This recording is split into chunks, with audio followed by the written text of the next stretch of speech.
Lost inheritance. Larry's granddad was a wealthy man who loved playing pranks on his relatives. That's why, when he passed away, no one could find his will. But one day, 5 years later, Larry was looking through some old papers. Suddenly, his breath caught in his throat. The document he was holding was his granddad's will. It read, "I hid all my money and other valuables at 2 p.m. sharp under my favorite cherry tree, right where its shadow ends. The one who digs it out will be my heir." Larry was ecstatic. He was going to be rich. He drove to his granddad's villa and found the cherry tree. He waited for an hour or so until 2 p.m. and started to dig.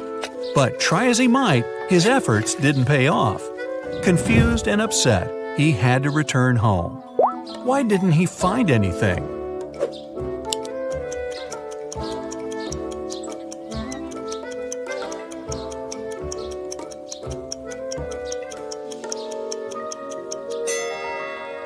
It's been several years since the granddad hid his valuables. The tree has grown taller, and its shadow has become longer too. A smart investigator. A man living in a small village in the mountains got his goat stolen. He was sure one of his neighbors was behind this crime. The head of the village invited 4 suspects and said, "I'm going to give each of you a magic stick. Bring them to me in the morning. By that time, the thief's stick will have grown by 5 inches." The next day, the head of the village examined the suspect's stick. He immediately knew who had taken the goat. How?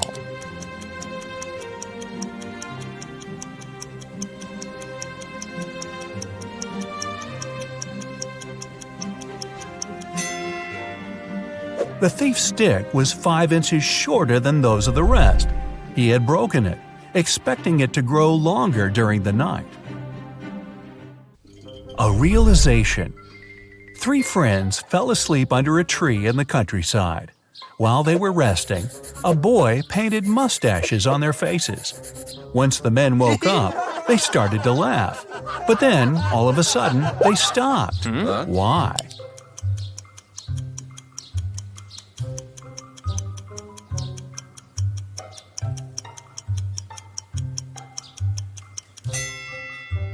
At first, they saw the mustaches on their friends' faces and found it funny. But then, they realized their friends were laughing too. It meant they had mustaches on their faces as well. An apple riddle. Eric was locked in a room with 19 other people.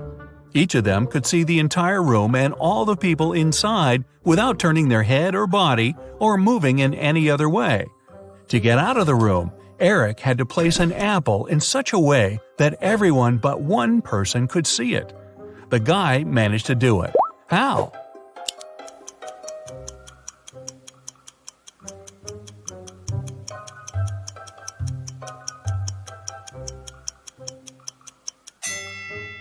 He put the apple on one person's head. A weird choice. Every day, Mark rides his bike to the railway station to get to the college. There are 2 stops near his home. One 1 mile away from his house, and the other 2 miles away in the opposite direction. In the morning, he always gets on the train at the first stop. And in the afternoon, he gets off at the second. Why?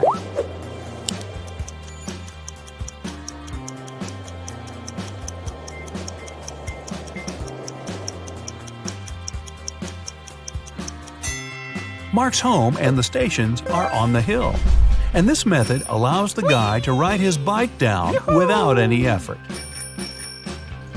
A draw. 2 teams were playing soccer against each other.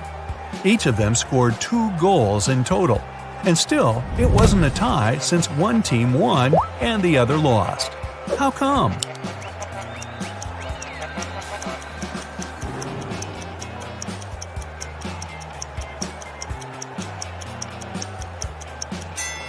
One of the teams scored an own goal. Time travel. An inventor has created a time machine. He's packed enough food, water, and other necessities and is now ready to test his invention. He sets the timer to go 500 years back into the past. The man is about to press the start button when a thought comes to his mind.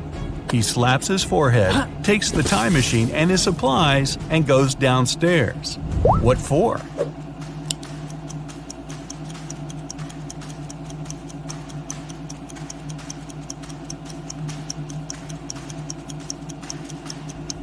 This way, he'll avoid a nasty fall. Multi-story buildings were rare 5 centuries ago. A money problem. A notorious criminal caught rich businessman Brian and locked him in a room. "I won't let you go until you double the money I leave for you." And the criminal put $5,000 on the table. By the time he returned, Brian had already doubled the money. He hadn't left the room or communicated with anyone. Then, how did he do it?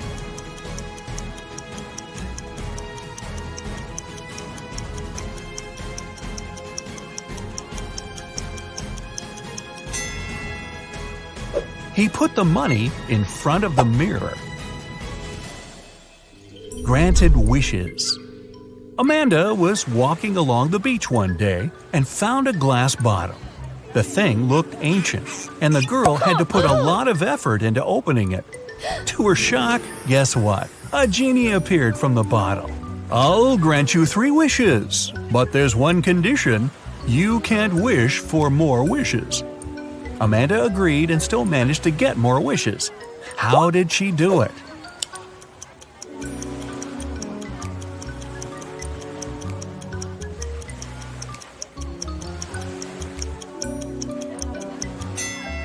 She started with wishing that the genie allowed her to ask for more wishes. Strange reaction. 2 British women wanted to lose weight. They went to the gym, ate healthily, and drank a lot of water. In 2 weeks, both of them lost 10 pounds. But one woman was happy and the other upset. Why?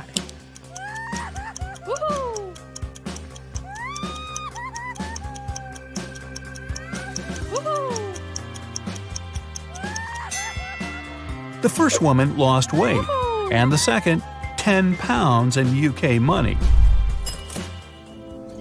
11. How did she survive? Melissa stayed late at work one evening. When she was walking home, it was already dark. Suddenly, she noticed a group of people. They were moving in a strange, jerky way, closer and closer. With growing horror, Melissa realized the approaching people were actually zombies. In a moment, she got surrounded. Then, darkness. And still, the next day, the girl was in the kitchen making herself a vegetable salad. How is it possible?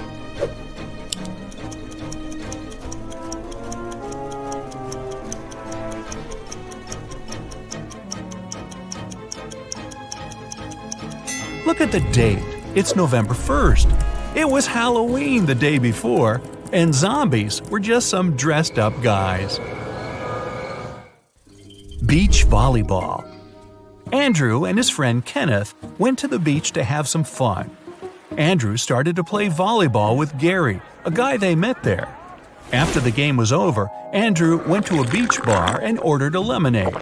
But after drinking it, he almost immediately felt sick and lost consciousness. Kenneth called an ambulance and his friend was taken to a hospital. There it was discovered Andrew had been poisoned. The police questioned the suspects. Kenneth said, "I'm sure the barman put something in Andrew's drink." The barman exclaimed, "Why would I poison my customer? It was probably the guy he played volleyball with. He lost the game and wanted to get revenge." Gary said, "After we finished playing, I went to swim in the sea. I didn't even notice Andrew had been taken away." Who poisoned Andrew?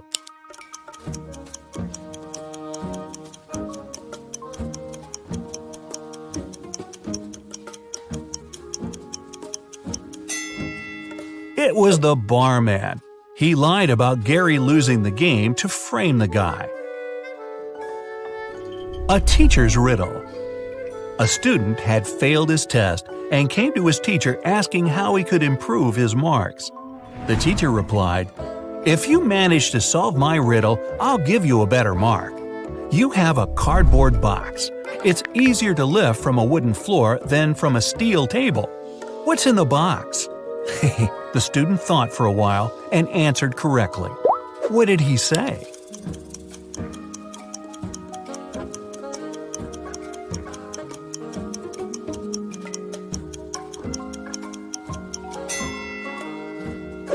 The box is filled with magnets. A missing model. Ashley was a popular fashion model. On Friday, she had to open a show, but 10 minutes before the event, she vanished. Several witnesses claimed the girl had been taken away in a black car. The police questioned 4 suspects. Betty, Ashley's colleague, said, "I felt sleepy before the show. I'd made myself a cup of coffee and was drinking it when Ashley disappeared." Kevin, the manager, told the detective some equipment had been broken. He was trying to solve this problem. Paul, the hairstylist, explained that he had been refreshing the model's makeup. And Donna, the designer, said she had only come several minutes before the show. Who was behind Ashley's disappearance?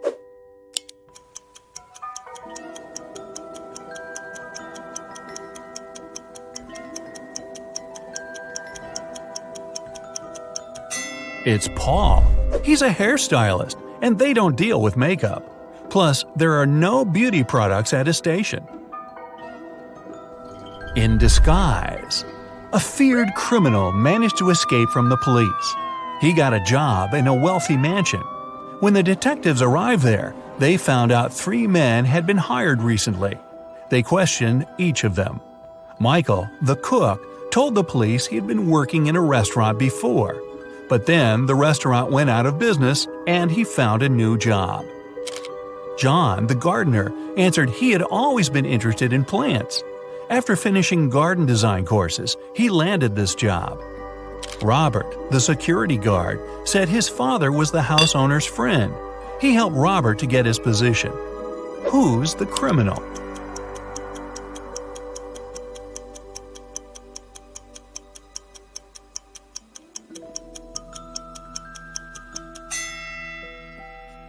It's the cook. Before the police came, he'd been trying to make an omelet. But look, it's full of eggshells. A real cook would never make such a mistake. A train mystery. It's something that comes with a train, leaves with a train, but is no use to a train. And yet, no train can go without it. What is it?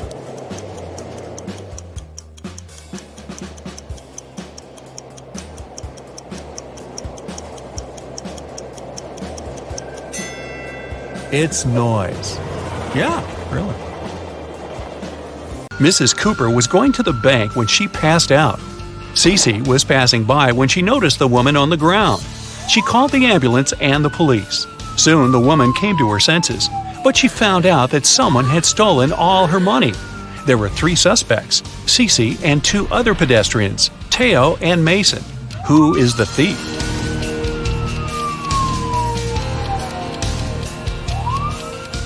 Look, there are 2 types of footsteps leading to the place where Mrs. Cooper is lying. One of them belongs to her, and the other was left by Cece. There are also 2 parallel straight lines, which must be the prints left by a wheelchair. So, the thief must be the man in the wheelchair, Mason. Mrs. Ford reported to the police that her neighbor, Anthony, had stolen her golden figurine. She said, "I was upstairs vacuum cleaning when I heard someone enter the house. I walked up to the window and saw my neighbor leaving the house a half-minute later. When I went downstairs, I saw that my golden figurine had been stolen." Anthony denied passing by Mrs. Ford's house that day. Who should the detective believe?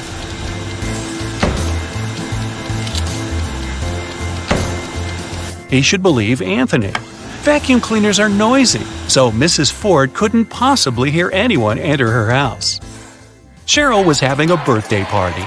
She noticed that her brother was staying in his room with some girl, but she didn't know who it was. Cheryl got curious, so after they left, she sneaked into his room to look for some hints. There were 3 girls at the party, Jasmine, Willow, and Sylvia. Cheryl immediately guessed who her brother was dating. Can you figure it out?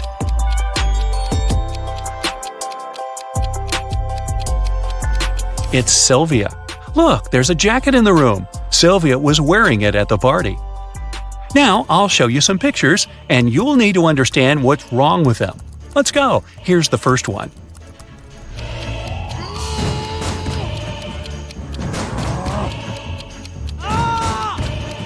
The door hinges and the handle are on the same side of the door. Doors don't work this way. Here's another one. What's wrong here?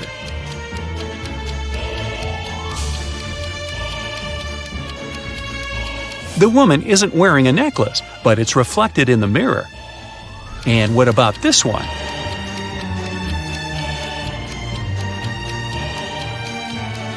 Nine and 11 are messed up. It should be the other way around. This one should be easy, but keep your eyes wide open.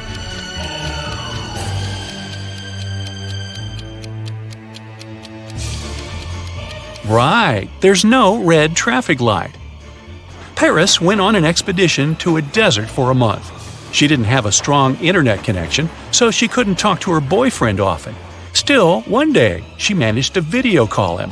But that call didn't end well. The girl broke up with the guy. Why?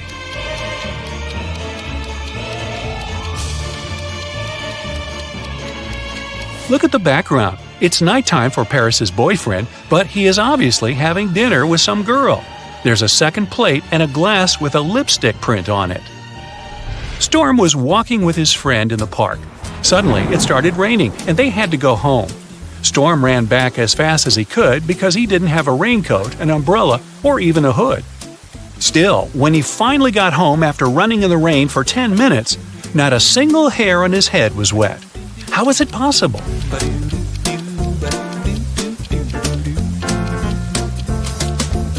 Storm was bald. In an alternate reality, Mrs. Savad was trying to persuade her daughter, Amy, to go to a party. Amy wanted to do her homework instead. Weird, huh? Mrs. Savad bought Amy an amazing dress, but the girl still refused. It continued until her mom promised that if Amy went to that party, she'd let her do her homework 16 hours a day every day for another month. Later, Mrs. Savad left for her own party. When she returned, she realized that Amy hadn't left the house. How did she know?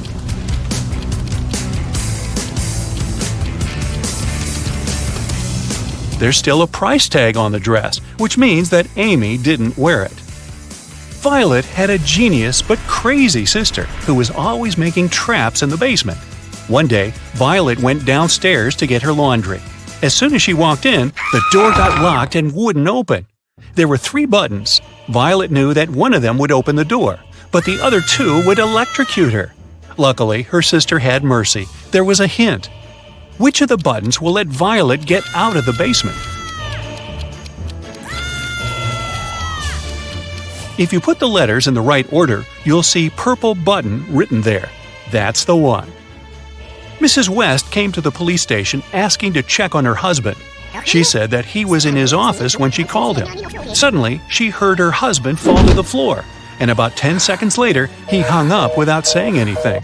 She called him again, then she came to his office, but he didn't open the door.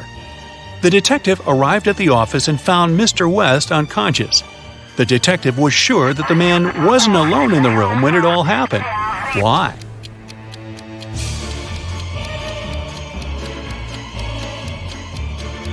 Someone had to hang up the phone. If the man had suddenly fainted, the phone would have fallen on the floor. You work in a baggage storage room at the airport. 3 people come and give you their bags at the same time. Now, you don't remember who each bag belongs to. Take a look inside and try to figure it out.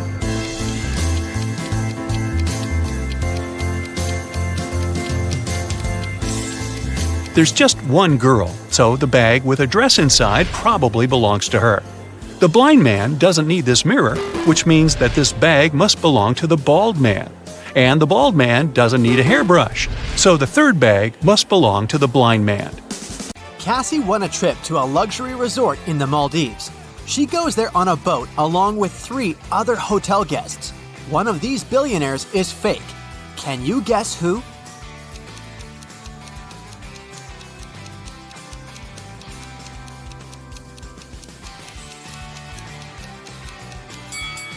This guy sneaks silverware from the buffet and puts it in his bag. If he's really rich, why would he need that? Speaking of imposters, one of the boat crew members doesn't belong here. Can you guess who?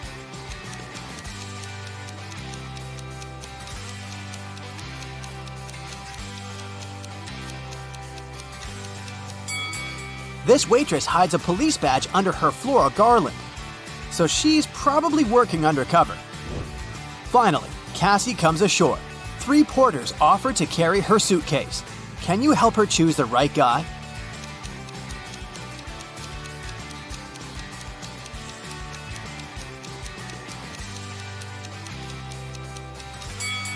The first guy is a runaway criminal. See this poster on the pier? The second guy is a ghost. He's too transparent for a human being. Therefore, Cassie should choose the third guy. The hotel manager offers Cassie 3 options to choose from. A room on the 8th floor with a gorgeous sea view. A luxurious apartment on the 2nd floor with a garden view. Or a separate authentic bungalow on the shore.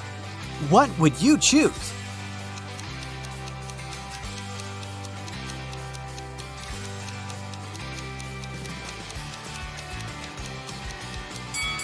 The first option doesn't exist because the hotel is only a 5-story, and there's neither an air conditioner nor a fan inside this bungalow, so Cassie should choose the second option. On the beach, Cassie meets triplets, Sienna, Gemma, and Emma. Emma borrows $20 from Cassie. The next morning, Cassie meets one of the triplets in the lobby, but they're so identical that Cassie can't distinguish them. We know for sure that Sienna always tells the truth, while Gemma and Emma always lie. What 3-word question should Cassie ask in order to get back her $20?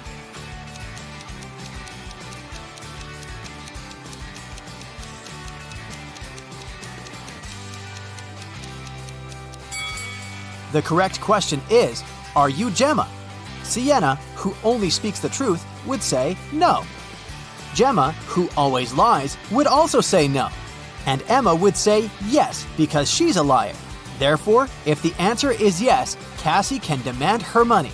And if the answer is no, Cassie can ask Sienna or Gemma to remind Emma about her debt. After breakfast, Cassie goes diving. She sees a lot of identical clownfish underwater, but one of them doesn't belong here. Can you spot the odd fish out?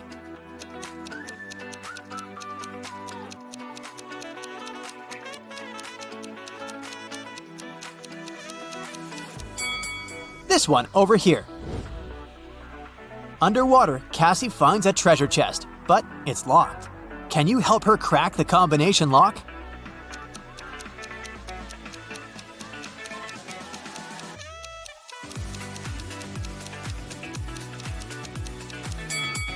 There are 3 turtles painted on the treasure chest. Each turtle has a certain number of rings on its shell. It's a hint. If we count the rings, she'll get the code. 8, 4, 5. Cassie opens the treasure chest and finds a pearl necklace. She goes to the local jewelry market hoping to sell it. John says, "This jewelry is not so precious, but I can offer you $50 for 1 pearl." Noah says, "Trash! These pearls are fake! $5! This is my last price!" And Mia says, "Madam, we can sell it at auction. Rich guys will pay hundreds of dollars for this necklace. I can be your agent and take 15% of the revenue. What do you say?" One of these guys is a scammer. Can you guess who?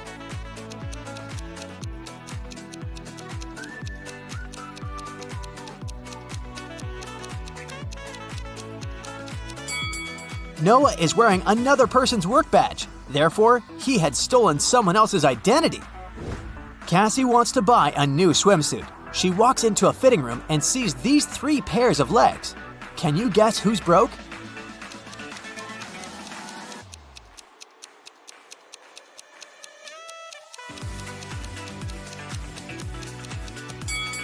All 3 women have relatively new sandals, but let's take a look at their toenails.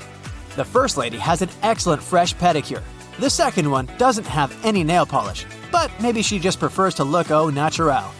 And the third lady has toenails with peeled nail polish. Therefore, she's the one who's broke. In the hotel lobby, Cassie meets two of her roommates, Tina and Jeff. One of them is a werewolf. Can you guess who just by looking at this picture?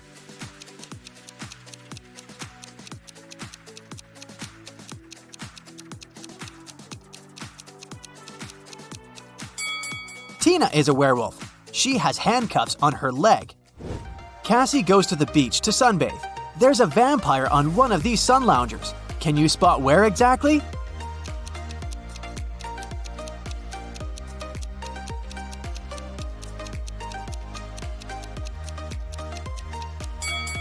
This pile of ash on the right used to be a vampire. There's a wedding ceremony on the beach. Unfortunately, after dinner, all the males at this party turned into zombies. Can you guess which zombie is her husband?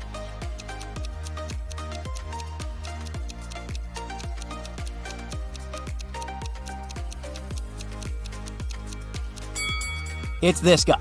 He's wearing a ring. In the evening, Cassie arrives at an abandoned haunted village to film a video for her vlog. She spots 5 weird things about this place right away. Can you see them too?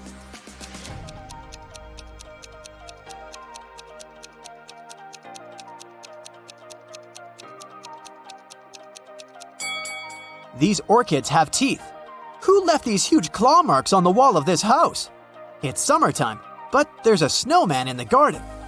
There are 2 moons in the sky, and this cow doesn't have any shadow. Cassie returns to the hotel and sees a hot mess.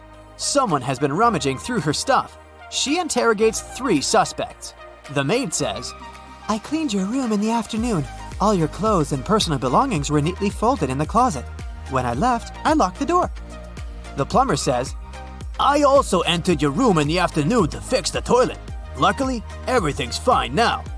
And Cassie's neighbor says, "I was listening to music with headphones, so I didn't notice anything weird." Who's lying?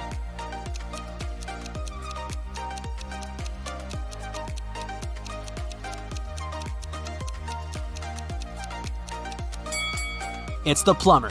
He said he fixed the toilet, but it's still clogged. One of the hotel guests, Peter, likes Cassie. He wants to impress her and shows her some pictures from his travel blog, but Cassie spots a fake right away. How?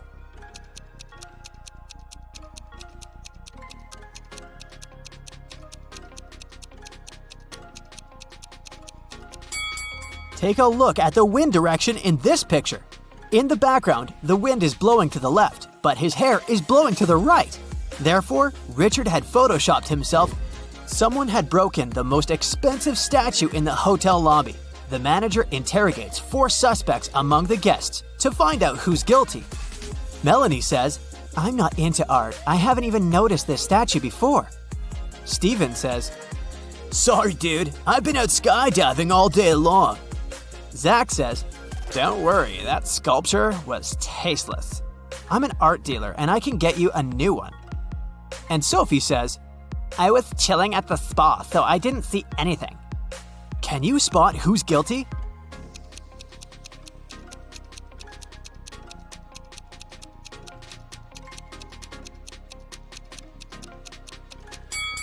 Melanie, she lost her left earring in the very middle of the crime scene. Cassie gets an invitation from 3 hotel guests. Gail shows her picture of a fancy villa and says, "I'm a billionaire. You're welcome to come over to my villa and stay for as long as you want." Bella hands her 2 tickets to the opera and says, "We can go together tomorrow night." And Ricardo just shows her the keys to his boat and offers a ride across the globe. But only one of these offers isn't fake. Can you help Cassie make the right choice?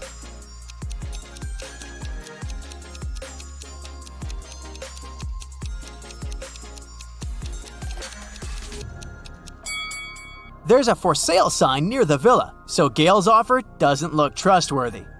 Take a closer look at the gate on the opera ticket. It expired centuries ago, so Cassie should trust Ricardo. Cassie goes to the hotel restaurant to have dinner. There's a butterfly hiding among the buffet. Can you find it?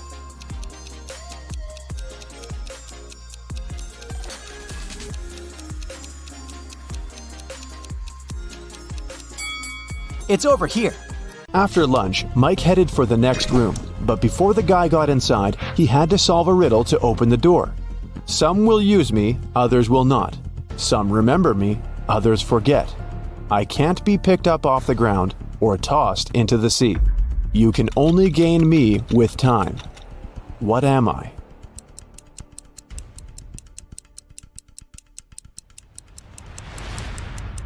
The correct answer is knowledge. Mike entered a beautiful party hall filled with people in costumes and masks. The voice told Mike to go find one ghost, one zombie, and one thief among these people. Look at this crowd very attentively. Can you see them?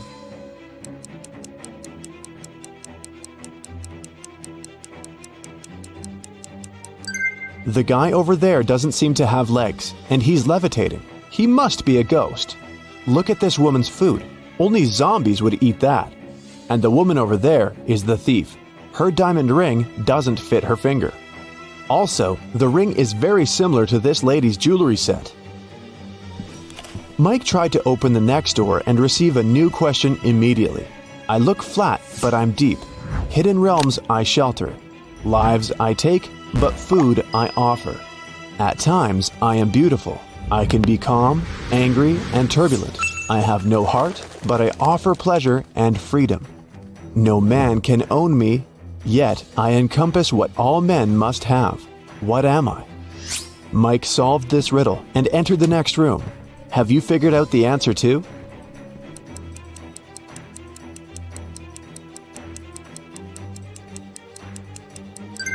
The correct answer is, I'm the ocean. Mike saw the next door, but whatever he did, he couldn't open it. He spotted an electronic lock on the door and a map of a maze on the wall.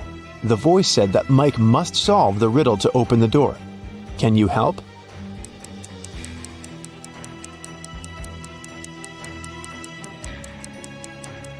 If you go through the maze from start to finish, you'll get 6251. This is the code. When Mike finally entered the room, he saw a locked safe. The voice said that Mike's task was to open the safe. What buttons should he press?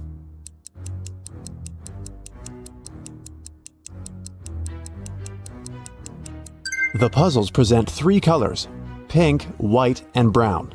Mike pressed the correct buttons and unlocked the safe, but he only found one small coin inside. The next room was empty, except for an old vending machine in the corner. Mike came closer and noticed a small key inside the machine.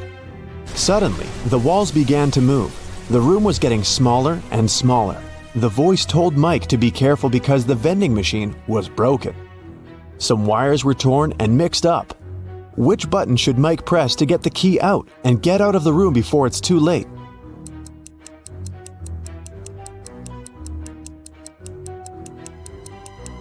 Mike should use the coin from the previous challenge and press the fourth button. Then the voice asked Mike to find the odd image in this pattern. Can you help the guy?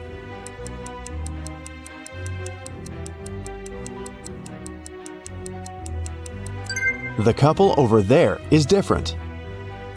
In another room, Mike met a nice elderly lady, Miss Jason. She was very upset because someone had broken into her apartment. Mike's task was to find the robber. He inspected the crime scene and questioned 3 witnesses. The cleaning lady, Sarah, said that she'd finished her work at 11 p.m. and left. Billy, a passerby, said that he'd seen a suspicious man in a mask in Miss Jason's window. Kelly, the neighbor, was visiting her boyfriend in another city. Who's lying?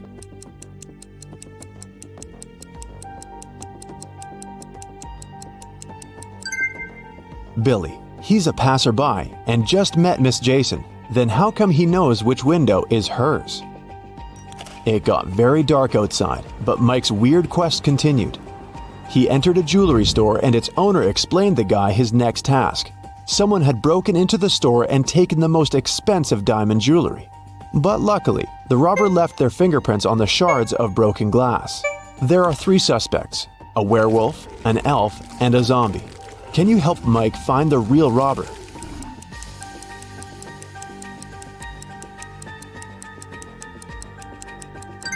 It was the elf. He's the only creature among them with human-like fingerprints. Another door led Mike into a creepy lab. There, he saw a mad scientist playing a strange game with his patients. He asked them to choose between two pills. One of them was a harmless capsule with vitamins, while the other one was a sleeping pill. Somehow, the scientist managed to get the harmless pill every time he played this game, and his opponents always fell asleep. How was this possible? And what should Mike do to pass this test?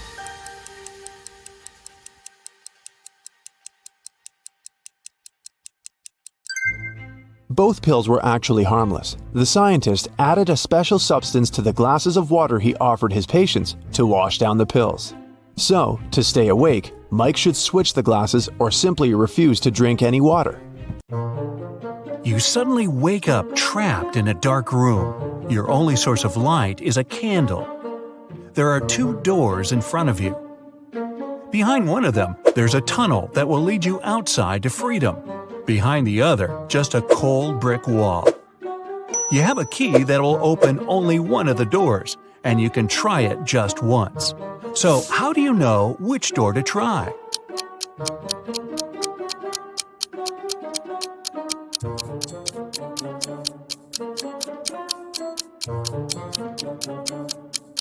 Hold the candle up to each keyhole. The flame will move near the door that leads outside.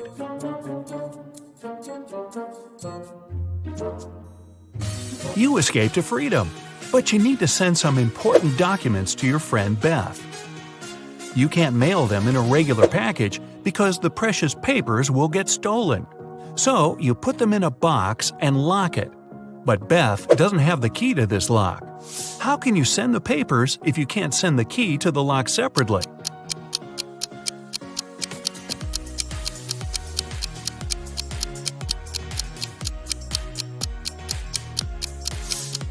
First, send the locked box to Beth. She'll attach her own lock and send the box back to you. Then, remove your own lock and send the package again. Beth can then remove her lock and finally open the package. Bad news. You get a call one morning from Beth.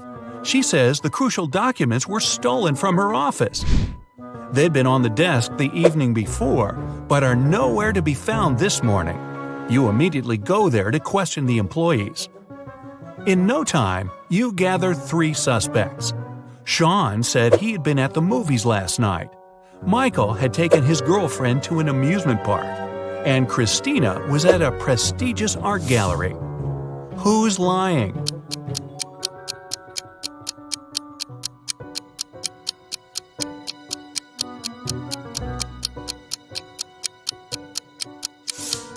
Sean. His movie ticket isn't torn. Having been caught red-handed, Sean makes a break for it. He hops in his car and drives away. Law enforcement are on the lookout. Sean sees a police car right ahead of him and starts driving toward it. Why would he do that?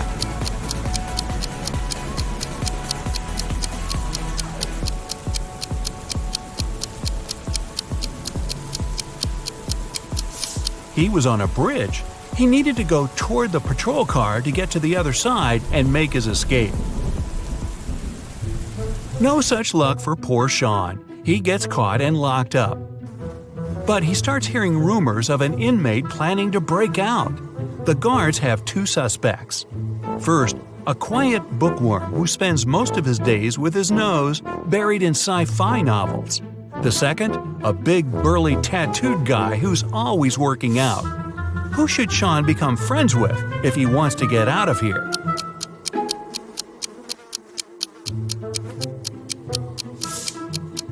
The bookworm. Look closer, and you'll see his bookmark is actually a file. On Friday afternoon, the owner of that same prestigious art gallery discovered that 4 of the most famous artists' self-portraits had been stolen during an exhibition. The police show up to do an investigation, and now they have 3 suspects. Sarah, the artist, said she disappeared into one of the studios to paint. John, the security guard, explained he was just waiting outside and had no idea the portraits were gone. Daniel, the caterer, stated he was at a nearby store picking up extra napkins when the robbery took place. So, who's the thief?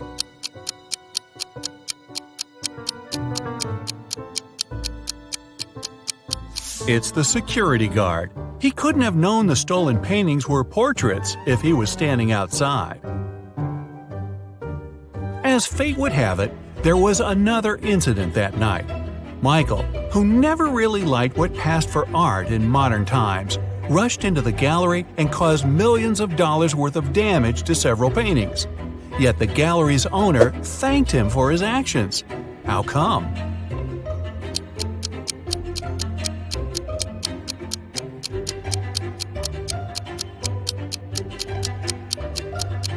Michael is a firefighter. The water from his hose damaged several masterpieces, but he still managed to extinguish the fire and save many more works. They awarded Michael a big check in gratitude. He heads home just in time to get his 5 kids all packed up for a camping trip that weekend. Mike and his wife are really looking forward to having the weekend for themselves to relax. But when they woke up on Saturday, they discovered the check was missing from their safe. Once the officers showed up, they interviewed the 3 people who were in the house that morning. The chef said he was in the kitchen getting school lunches packed. The cleaner said he finished cleaning quickly that day and left early. The butler had just gotten back after taking the kids to camp 3 hours away. Who's lying?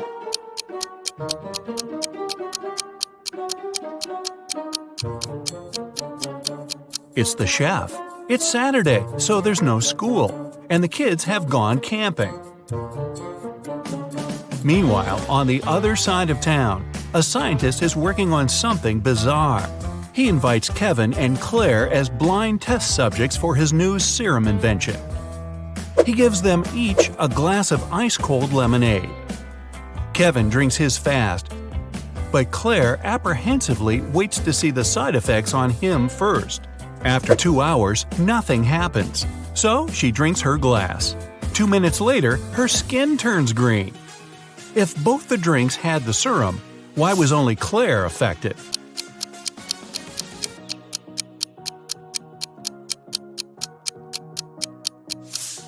The serum was in the ice. Since Kevin drank his fast, none of it got in the lemonade. Claire runs out of the lab in horror. She gets in her car and speeds off. As she's driving down a long, empty road, one of her tires pops off. Good thing she has a spare in the trunk. But here's the problem. She now has no lug nuts to put the spare on with. So what should Claire do?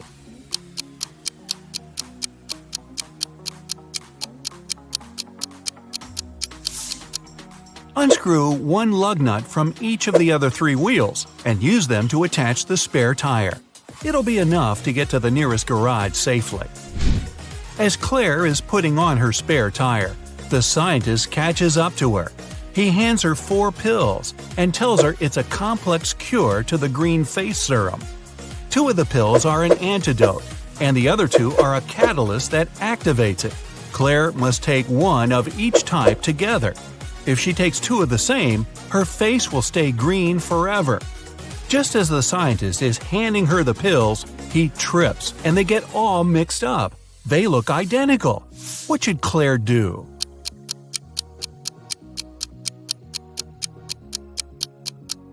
Grind the tablets up, mix all the powder together, and divide it in 2 parts. Each half will have the same amount of catalyst and antidote. It worked, and just in time. Whew! The next day, Claire has a big calculus exam. But funny enough, all the students in the class refuse to take it. Professor Miller can expel only 1 student for skipping the test. All of them know each other's names.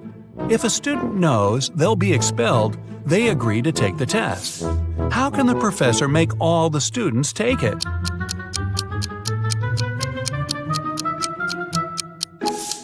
She should tell them she'll expel the student whose name comes first alphabetically. Then this person won't skip the test. The next person on the list won't skip either, and so on until the end of the list. The next day, class isn't any easier. Professor Miller grabs her cup of coffee, takes a sip, goes to set it down, and what's this? It's stuck to her hand. Somebody put glue on the cup, and she's got 3 suspects. Look carefully to find out which student is playing tricks on the professor.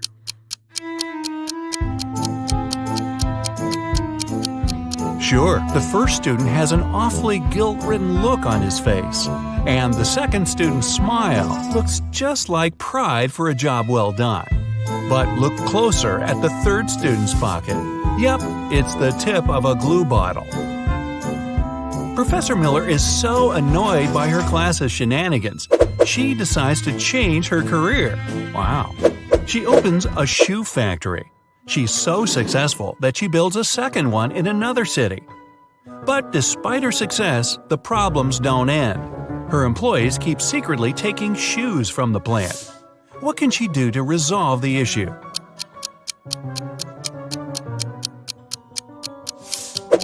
Have one of her factories start making only left shoes and the other only right ones. One of those shoe swipers is driving a semi-truck full of shoes to sell for a profit. He comes to a tunnel and there's a major problem. His truck is just an inch too tall. But he can still drive through the tunnel. How? Let some of the air out of the tires. It'll lower the truck just enough. When the shoe swiper gets through the tunnel, he comes to a fork in the road. One goes to the town, the other to never-ending wilderness. There are guides standing at each. The catch? One always tells the truth, the other always lies. The driver doesn't know who's who, and he's only allowed one question. What should he ask to find out which road goes to town?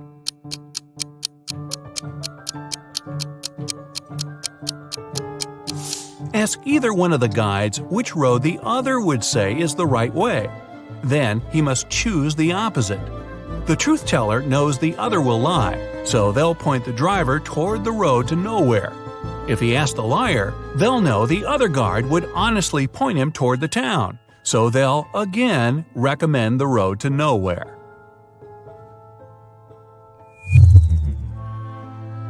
The shoe thief takes the road to town, but he has another puzzle to answer before he's allowed to enter. The guard at the gate asks him one simple question. What's the logic in the order of the following words? Fun, blue, bee, more, and dive.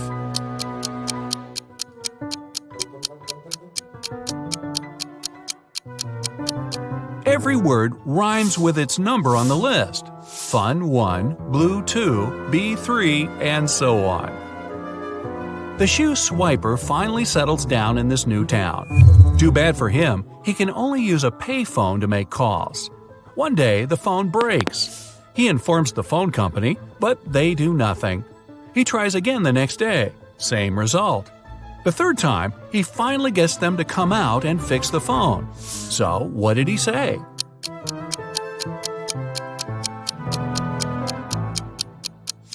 He claimed that people were making calls without paying.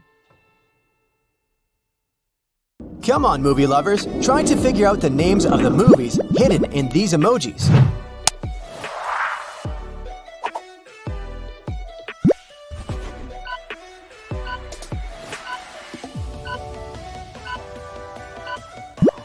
That's Teenage Mutant Ninja Turtles. Not just the movie, but also Ninja Turtles cartoons and comics will make you want to order an extra large pizza.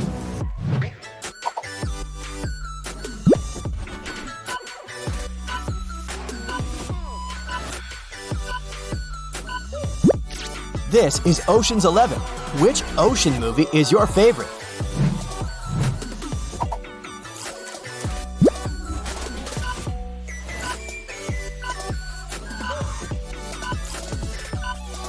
Night night.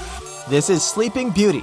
This movie is a classic now, yet it wasn't a hit at the time when it was first released. Critics thought the movie was too slow and lacked character development.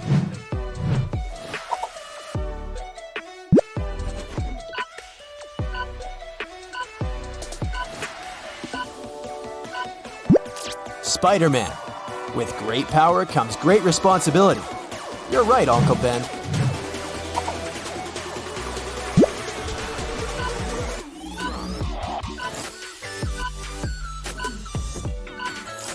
It's Men in Black. Okay, it's not so much about dresses as it is about their number.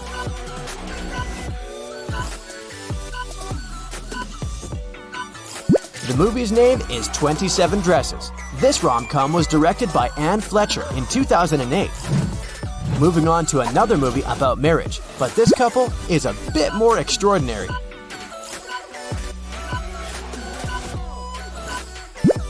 Mr. and Mrs. Smith. Any fans of Angelina Jolie or Brad Pitt here? I'll give you a hint. The next 3 movies are animated.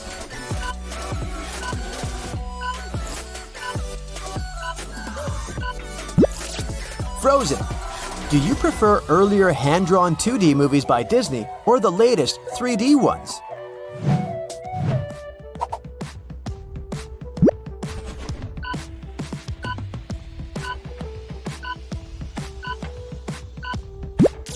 The answer is Cars. Hi, Lightning McQueen. 1 emoji will be enough for this movie.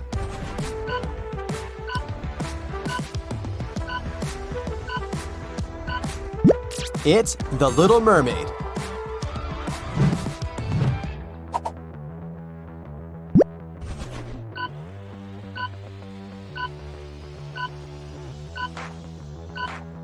This is Scary Movie.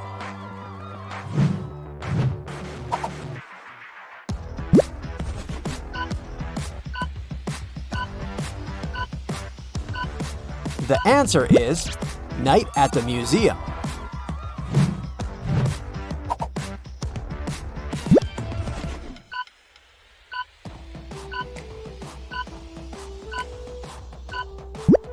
Mamma Mia! I bet you're singing the song in your head right now.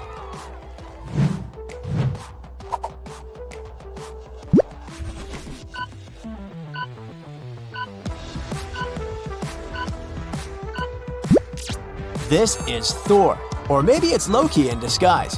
Better be cautious.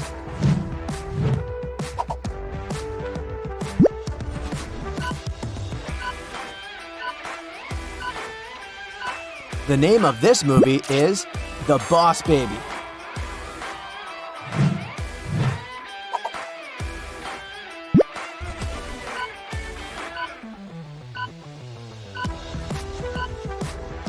This is Tim Burton's iconic Edward Scissorhands. This movie is already 32 years old. Can you believe it?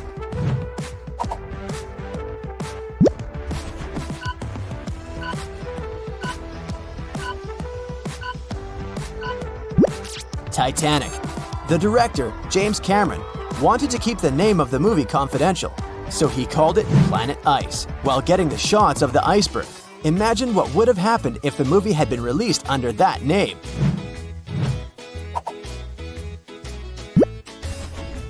Maybe you didn't even need to see the TV emoji. The clown emoji reveals the secret immediately. Yes, this is Joker. Is it a good time to ask you who your favorite actor playing this role is?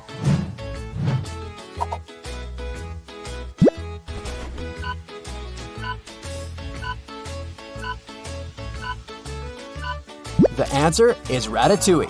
Animators researched the way real produce rots to show a realistic compost pile in the movie. They left different types of food to rot and then took photos.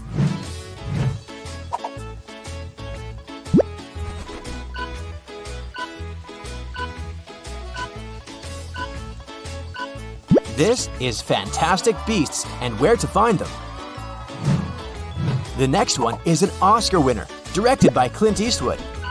I'm not giving you any more clues. It's $1 Million Baby.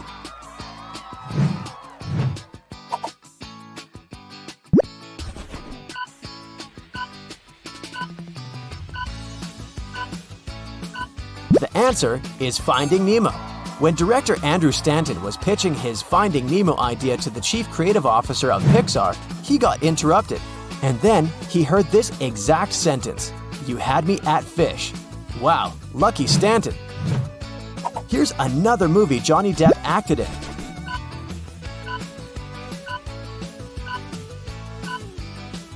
Yep, Pirates of the Caribbean. Did you know the actor had improvised Jack Sparrow's catchphrase, "Savvy"?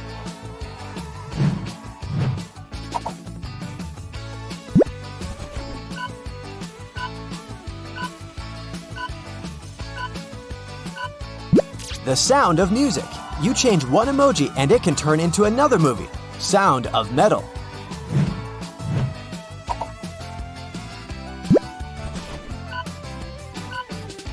You're likely to guess what movie it is after seeing The Door and the Lion. It's The Chronicles of Narnia. There's a door in this one too.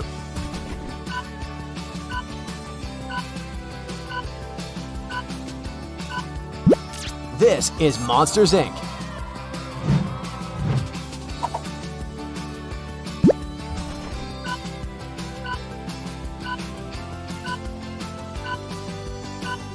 This is Star Wars. Yoda says, "For my ally is the Force, and a powerful ally it is."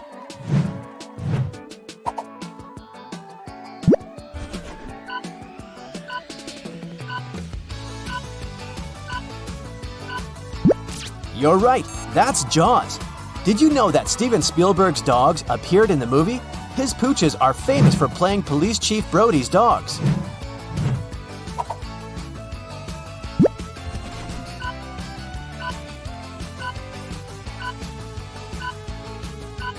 This is Jurassic Park. Here's a fun fact for you. Dinosaurs only have around 15 minutes of screen time in Steven Spielberg's Jurassic Park, made in 1993.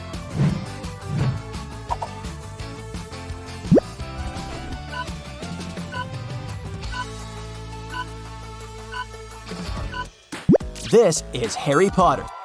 You probably guessed it immediately after seeing a wand and a bolt of lightning.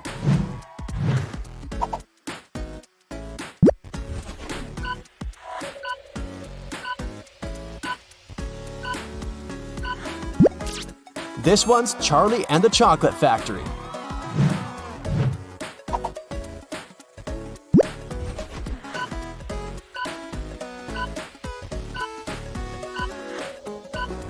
It's The Silence of the Lambs. By the way, it's the third movie in the Academy Awards history to collect the Big Five Oscars: Best Picture, Actor, Actress, Director, and Screenplay.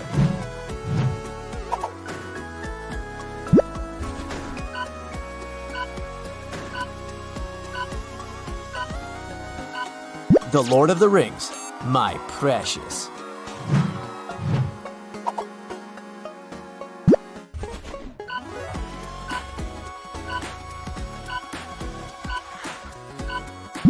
It's Blade Runner.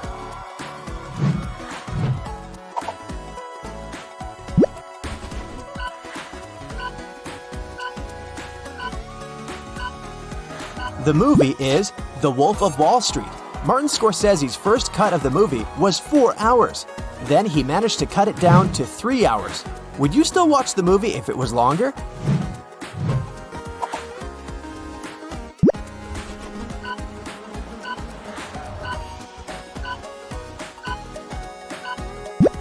It's The Sixth Sense.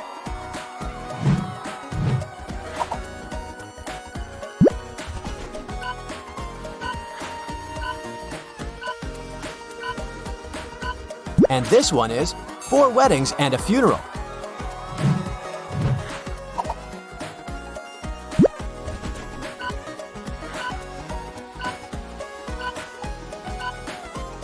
The answer is King's Speech.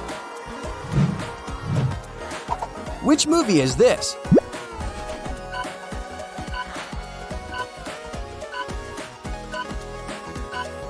It's called Les Miserables. And what about this one?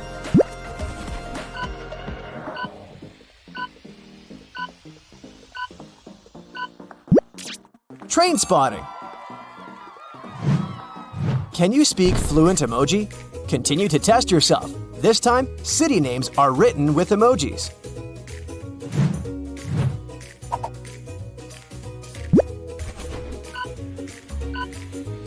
Loud, music, A, and paw? Of course not. It's Singapore.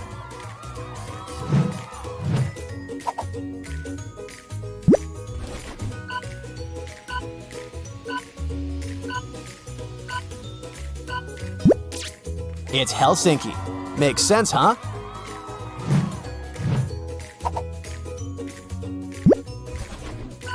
A bag and two people. Look closer. I think those two are relatives. Aha! It's Baghdad.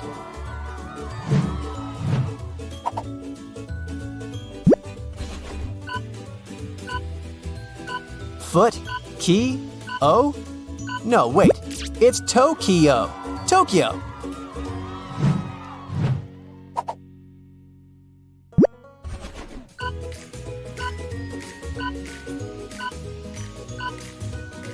It must be Stockholm. This was a tough one. Congratulations if you guessed it right. Let's continue with some easy ones. Just read it out loud and you'll figure it out immediately.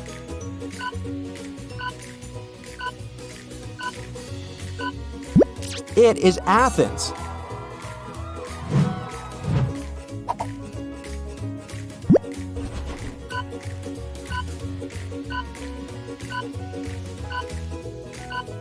This one's Belgrade. Cities turned out to be a bit harder than movies, I must admit. Tech people, gather up. The next ones are for you.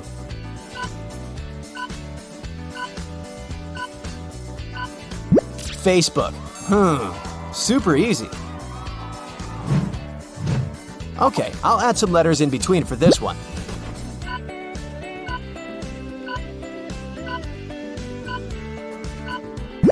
It's Snapchat. This is something you probably use every single day.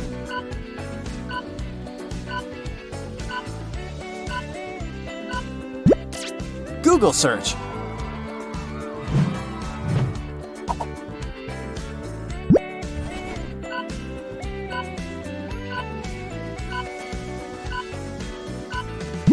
It's Dropbox.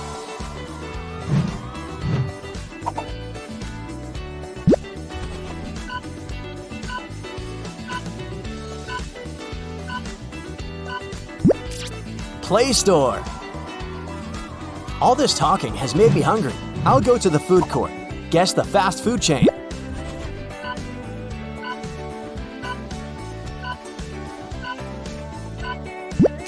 Kentucky Fried Chicken.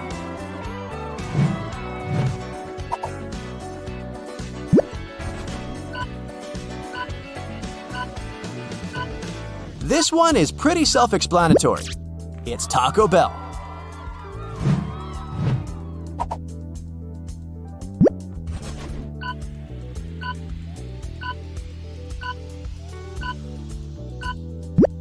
The right answer is Subway.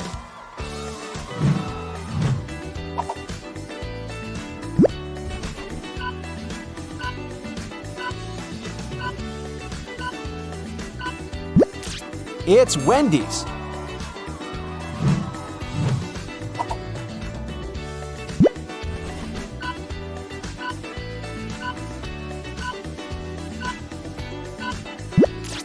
Popeyes.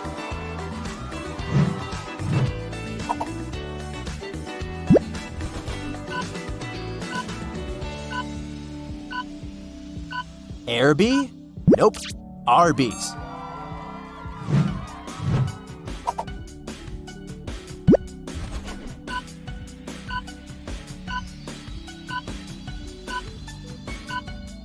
It's Steak and Shake. Now let's order something to eat.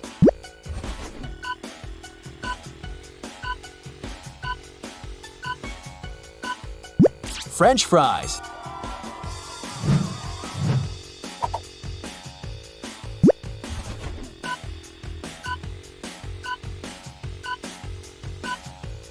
Instead of fries, you may get some onion rings.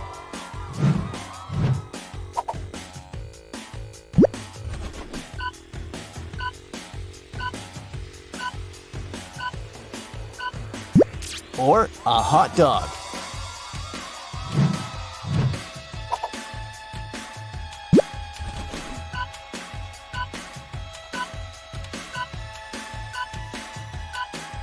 It's shepherd's pie. Okay, I've just realized I'm not that hungry. French fries and a hot dog were enough for me. I'll jump straight to dessert. Was it a piece of cake, or did you find it difficult? It's moon pie.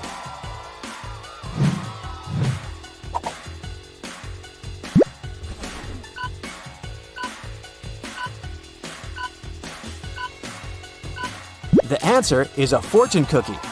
Here's one for you. A person of words and not deeds is like a garden full of weeds.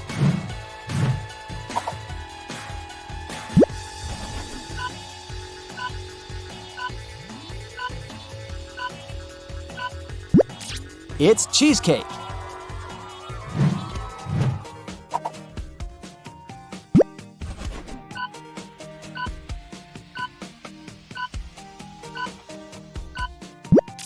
Cornflakes.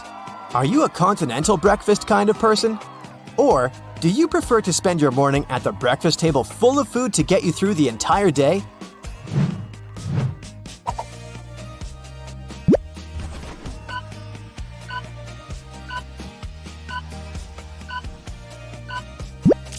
Popcorn.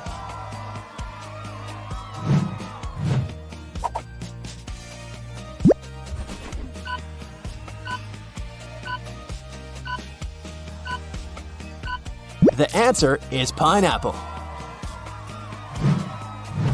Now it's time to guess what drink it is.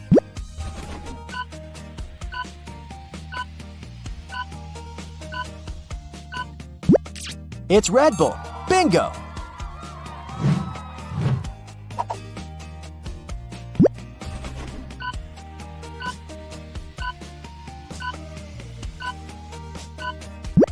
Hot chocolate. Right you are.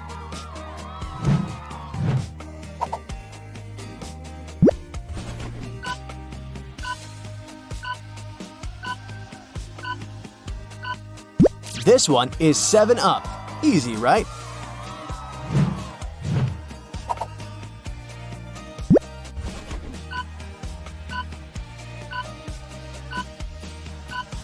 Perfect fit for a day at the beach. It's lemonade.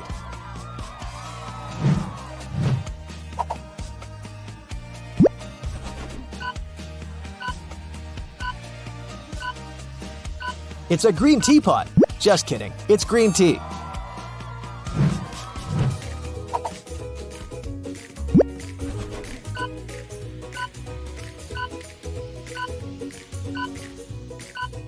This is Mountain Dew.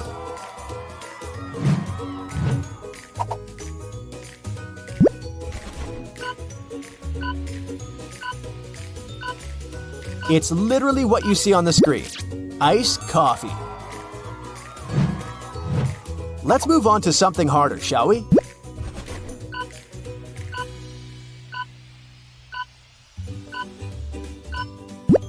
It's Tropicana.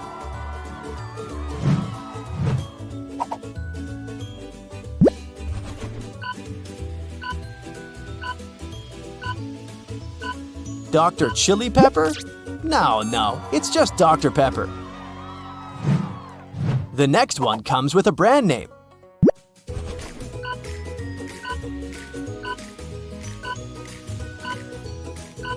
Right you are, it's Lipton iced tea.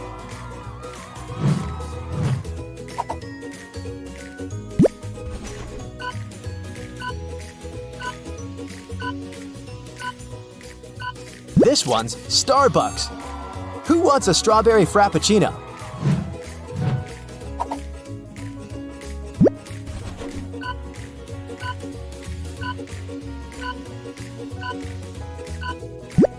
This is a banana milkshake. Tom bought a sandwich, left it on a table, and went to the bathroom to wash his hands. When he came back, he saw 3 people standing by his table, and the sandwich was gone. Can you guess who ate Tom's food?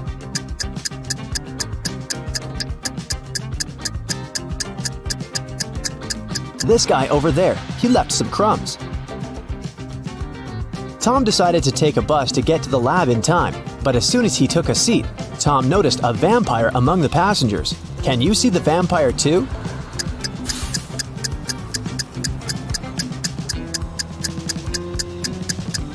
This woman over there. She's wearing an oversized hoodie to hide her sensitive skin from sunlight. It doesn't necessarily mean that she's a vampire, but the absence of any shadow is 100% proof. When Tom tried to pay for his bus ticket, he realized he had left his wallet at the coffee shop. Luckily, the driver said, "I won't call the police if you can solve my riddle."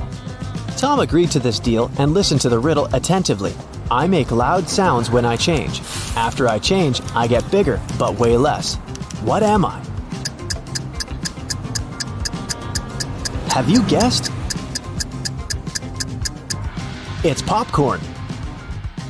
Tom came back to the coffee shop to get his wallet back. Josh, the barista, claimed that he hadn't seen any wallets. Shelley, the owner, said that she had recently seen a suspicious customer with 2 wallets. And Bill, the customer with 2 wallets, said that the second wallet belonged to his wife. Who's lying?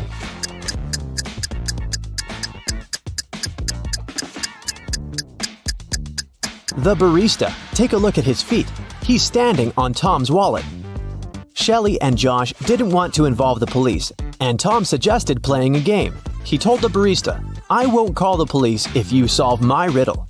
The more you take, the more you leave behind. What is it?"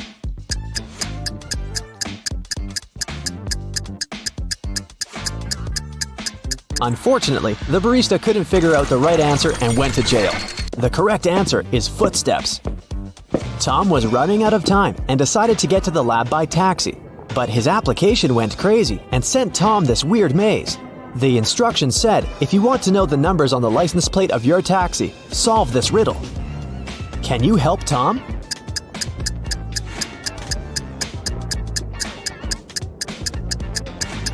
If we go through this maze from start to finish, we'll get to 517. Tom found his taxi and hit the road.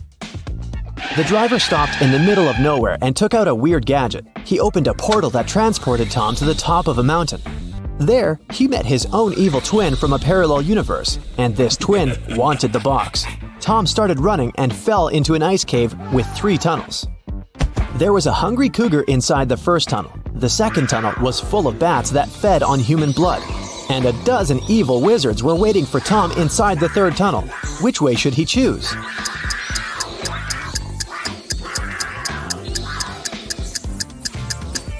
The second one. The bats are sleeping because it's daytime. Tom reached a little village in the woods and hid in a cabin. But then, he noticed something very creepy and ran away from that village immediately. What did he see?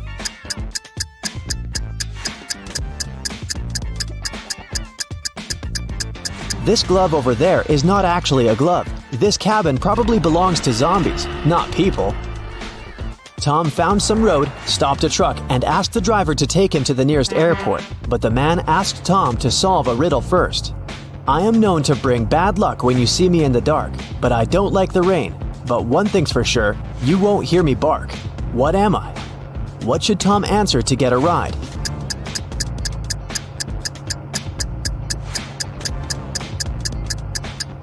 A black cat. At the airport, Tom tried to buy a plane ticket back to New York, but he didn't have any money. Suddenly, Lily, a famous blogger and influencer, invited Tom into the business class lounge. She was celebrating her birthday with her friends. Unfortunately, their magic knife could only make 3 cuts. They couldn't figure out how to split the cake into 8 pieces. Can you?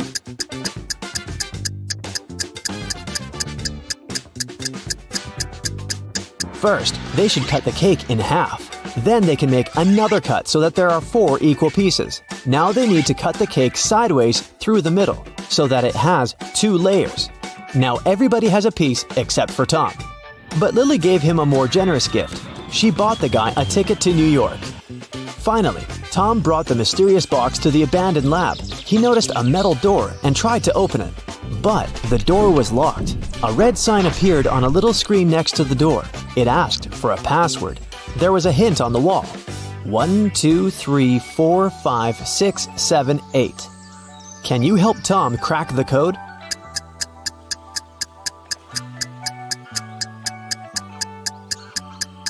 There are 17 spaces. After reading the number out loud, you'll get it. Type number 2, then number 4 3 times, number 6 5 times, and after that, 7 8s. Voila! The light changed to green, and Tom entered the room. Right before a restaurant was about to open, someone stole all the money from the office. A detective arrived for interrogation. A cook said that he was working hard and didn't have time to walk or gaze around, so he didn't see anything. The security guy said that he was in the bathroom and didn't steal anything. The waiter said he remembered seeing one visitor heading to the office. Somehow he ignored it and didn't stop them. The waiter got arrested for stealing the money. Why?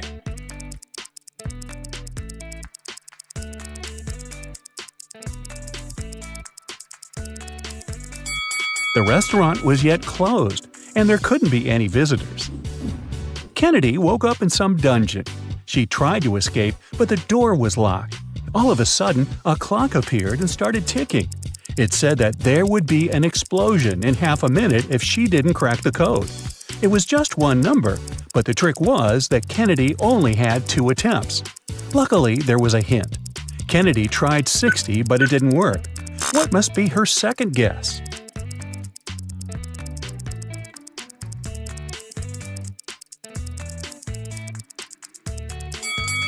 Remember the clock? When an hour hand points at 1, it means 5 minutes. When it points at 2, 10 minutes, and so on. So 12 equals 0. One rainy evening, Poppy drove to her boyfriend's neighborhood to return his hoodie. She walked in the house for a couple of minutes and forgot to lock the car. When she returned, she called the police because her laptop had been stolen from the back seat. The detective said that the girl had lied. Why?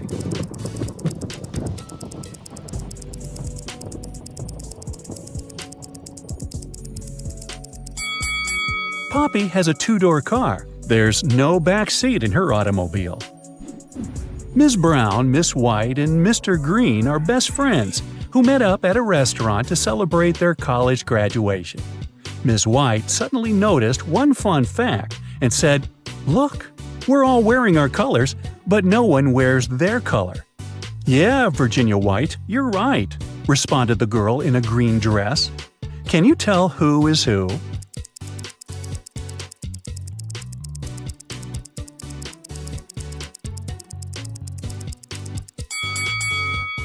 So, Ms. White can only be wearing a green or a brown dress. Since a girl in a green dress responded to her, Virginia White is wearing a brown dress.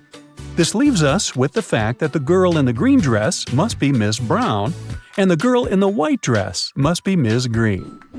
Madeline wanted to make her dad the best present for his birthday. The problem was that she had 0 ideas.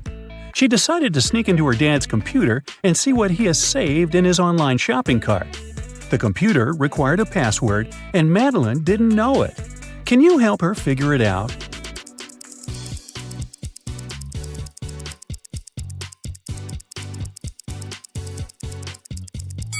Look at the desk. There's a note, and it has quite a lot of typos.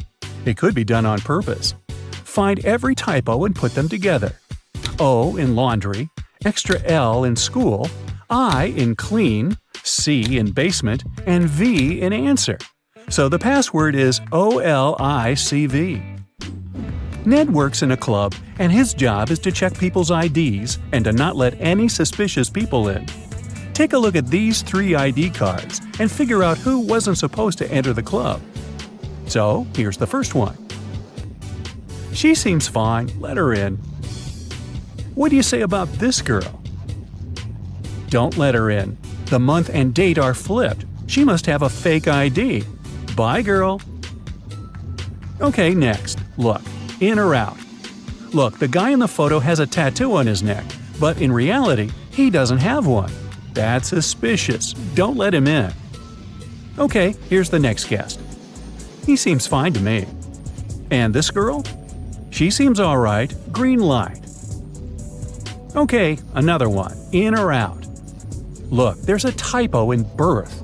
Official documents don't have any typos, so this ID must be fake. I wouldn't let her in. Melody and Belle are sisters. Melody has cool clothes, and Belle always borrows something from her without permission. One day, Melody was going to a party and couldn't find her favorite top. She knocked on her sister's door. Belle opened the door but saw it was her sister and shut it. In a couple of seconds, Melody broke into the room and started searching for the top. But she didn't find it anywhere and had to leave. On her way out, she remembered something and managed to find it. Where?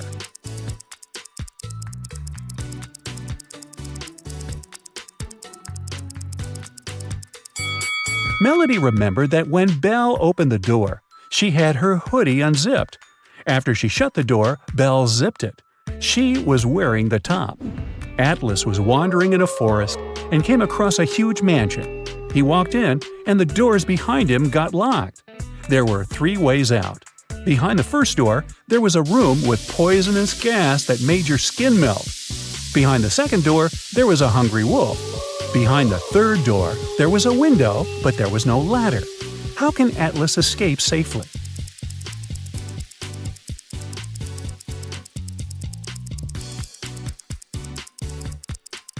He should pick the third door. He just walked in, so he's on the first floor. He won't need a ladder to get out of the window safely. Mr. Mason didn't really like a huge tree growing by his neighbor's house because it hid the sun. He was super happy when the tree was no more one day after a raging storm at night. Still, his neighbor called the police and reported Mr. Mason for cutting the tree on purpose. Mr. Mason denied doing it. Who is right?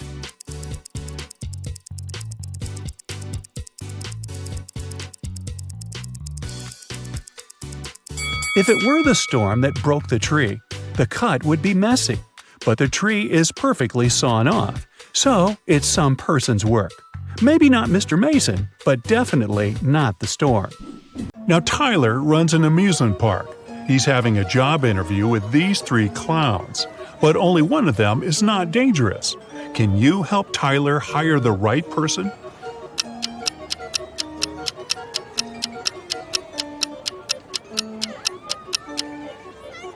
The first clown doesn't cast a shadow, so he's probably a ghost.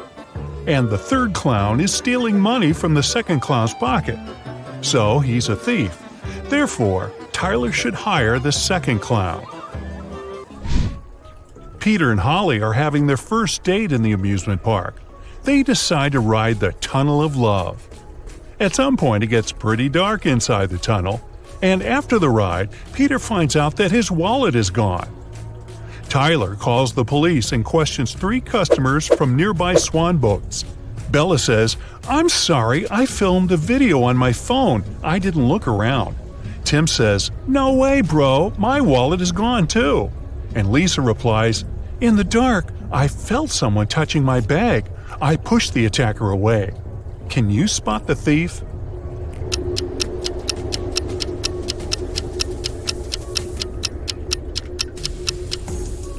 It's Holly.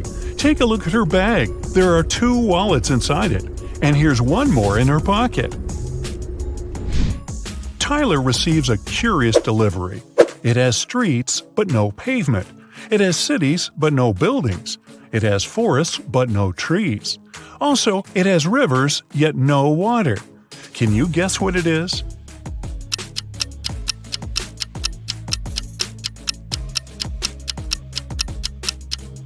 It's a map. There are 3 bakeries in the park. Wendy has exactly $100 and she needs to buy 100 cupcakes. She must spend the money entirely. Also, Wendy must buy at least 1 cupcake from each bakery. The first shop is selling each cupcake at 5 cents. The second one is selling them at $1, and the third at $5. How many cupcakes should Wendy buy from each bakery?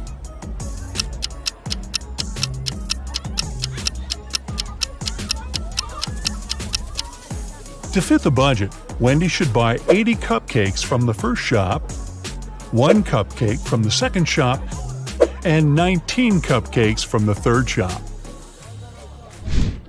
Brian decides to take a ride on the Ferris wheel. On his way up, someone suddenly throws ice cream right in his face. When the trip is over, he interviews 3 suspects. Zoe says, "I don't eat ice cream. I'm on a sugar-free diet." Peter says, "I didn't see anything, bro. I'm terrified of heights, so I kept my eyes closed the whole ride." And Fred says, "Sorry, I was streaming a video, so I didn't look around." Who is lying?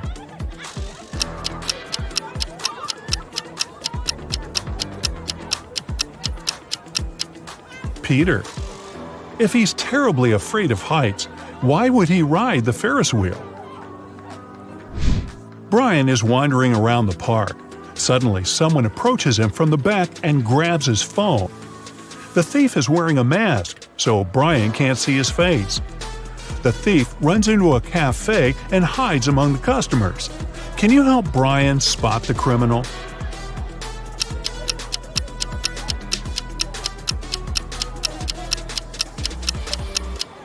It's this woman.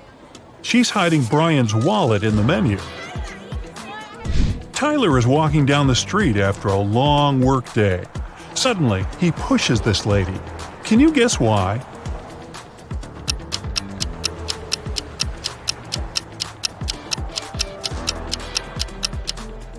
Tyler saved her from getting hit by a car. Tyler keeps on walking and sees a group of ducks crossing the road. Can you count the exact number of ducks?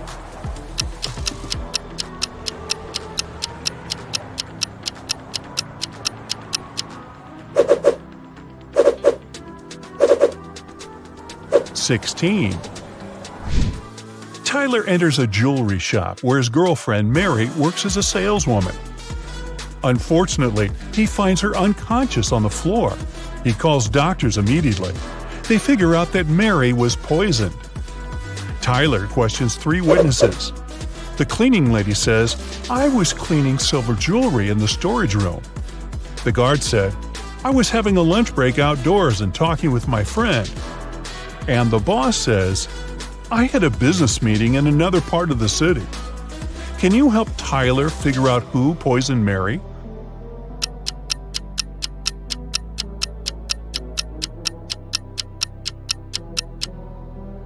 Take a look at the hint that Mary left on the wall. It literally says that the boss did it. A few days later, Mary gets better and decides to prank Tyler. She brings 3 similar boxes to his house. There are 2 delicious cheesecakes in 2 boxes, and the remaining box contains dog food. Let's spin the boxes back and forth. Can you find the pranked box now?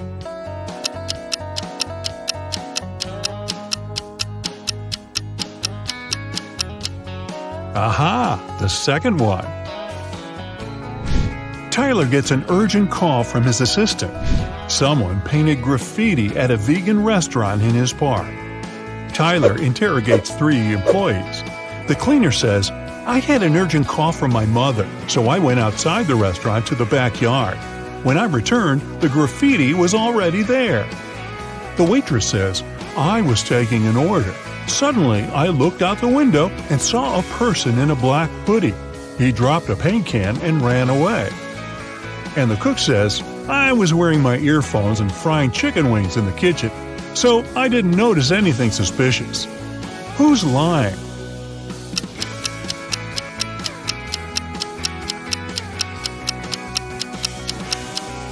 The cook. It's a vegan restaurant. Why would he fry chicken wings? After getting exposed, the cook pushes Tyler away and escapes from the restaurant. Tyler follows him. The cook hides in a carnival tent. He puts on a costume to blend in with the crowd. Can you help Tyler find him?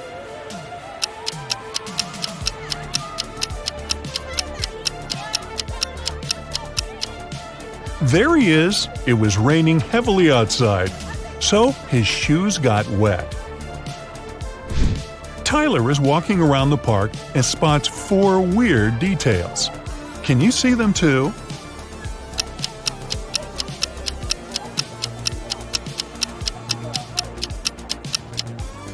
This teddy bear has 3 ears. There's no July 34th. There's pink ice cream inside the chocolate ice cream box. And this old lady is carrying a crocodile in a stroller. There are 3 fortune tellers working in the amusement park: Zelda, Salma, and Freya. One of them is an imposter. Can you decide who?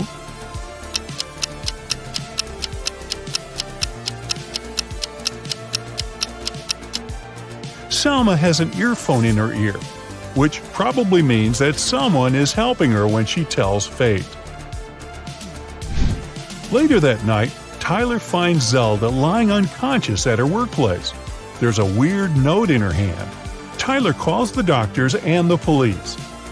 He also finds out that Zelda had only 5 customers that night: Alex, Rick, Emma, Rose, and Zoe.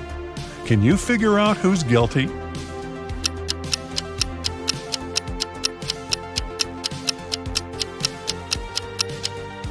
Rose. There's a tricky hint hidden in this note. Q plus 1 is R, N plus 1 is O, R plus 1 is S, and D plus 1 is E. Tyler spends all morning in his office. Then he leaves it for a couple of hours to have lunch with Mary. When Tyler gets back, he finds out that someone had robbed him. How?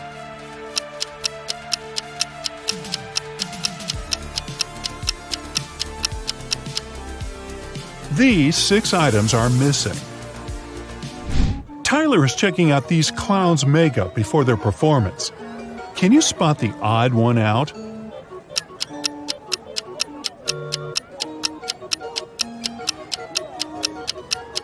It's this guy. He's the only one who has eyebrows. What about these houses? Can you find the odd one out?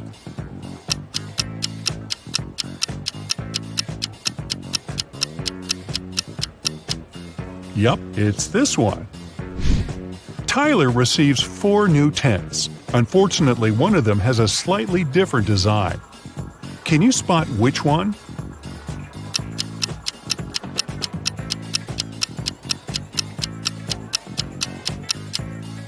The second tent doesn't belong here. Tyler wants to improve the scary tunnel, so he gathers all actors playing ghosts and monsters for a brief team building. But there are real monsters and ghosts among Tyler's employees. Can you spot them?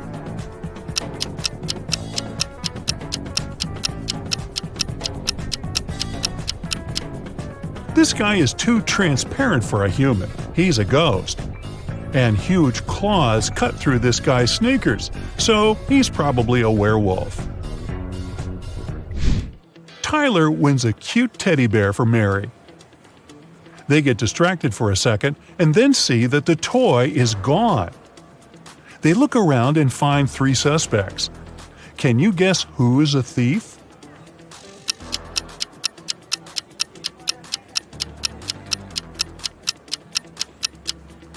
Although this lady is holding a similar teddy bear, it still has a different bow.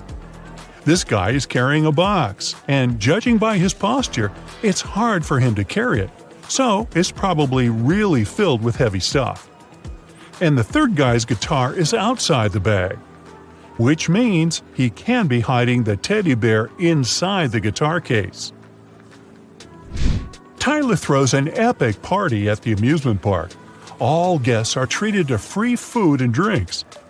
In the middle of the party, all the guests begin to fall asleep right on the dance floor. The next day, doctors check all the food and drinks from the party, and everything is perfectly fine.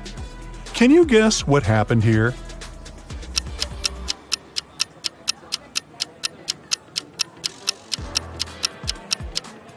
These balloons were filled with sleeping gas. In the middle of the party, they burst and made the guests fall asleep. How fast will you find the answer to this riddle? It equals 4. Cat equals 6. Time equals 8. Hippo equals 10. Cheetah equals...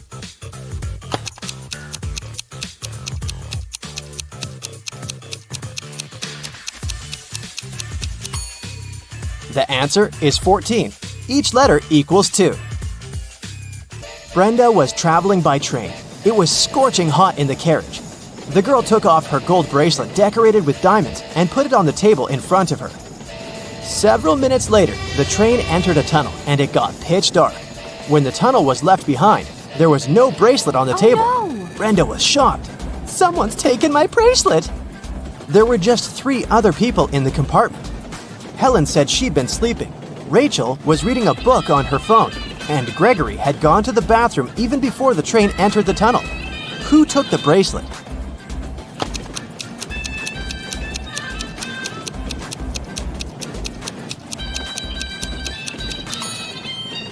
It was Helen. Before she had her sleeves rolled up, but now they cover her arms down to the wrists, hiding the bracelet. What usually happens with plants in math classrooms?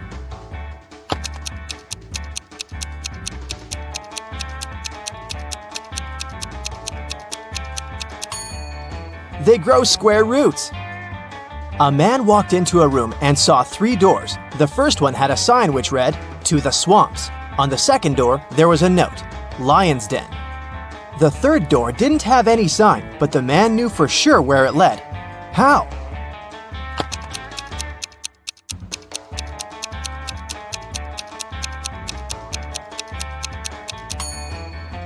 It was the door he had entered through. A baby giraffe doubled in height every month till it reached its dad's size. It took 10 months. How many months did it take the baby giraffe to grow half its current height?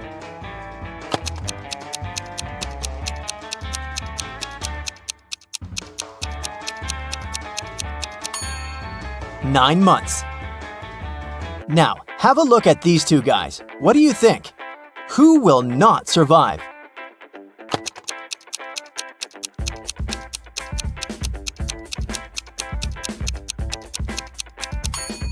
Most likely the guy on the left. His slingshot sure can cause some harm to the guy on the right, but he'll definitely survive. But should he step off the wooden board, the other guy will immediately fall into an abyss.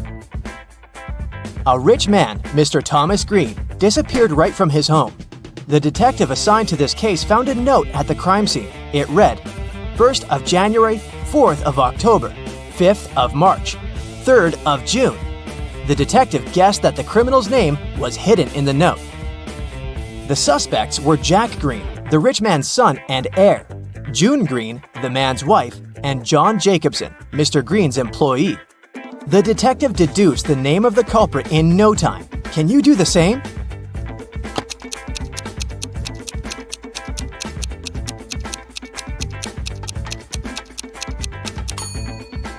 These dates supposedly stand for the letters you need in the words. For example, means the first letter of the word January, J, and so on. It turns out John Jacobson has something to do with Mr. Green's disappearance. Try to crack this one. Pote, O-O-O-O-O-O-O-O.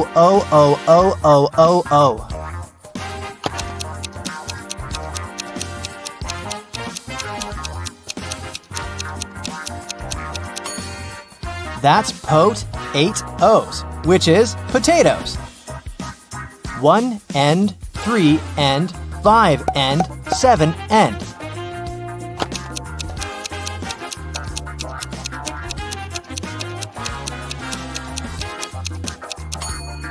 This rebus hides odds and ends. Knee-friended.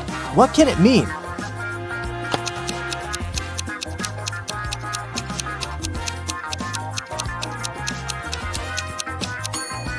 It's a friend in need. A student put his final exam paper into the pile of other students' papers. The professor told him, "I saw you were cheating on the exam. You'll get an automatic fail." Strangely, the student just walked away. When the exam scores were announced, he found out he had an A. How come?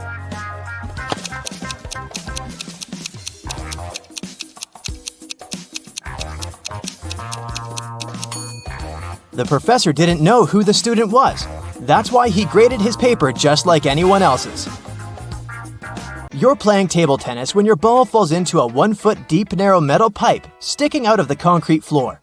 How can you get the ball out of the pipe if all you have is your tennis paddle, a plastic bottle filled with water, and your shoelaces?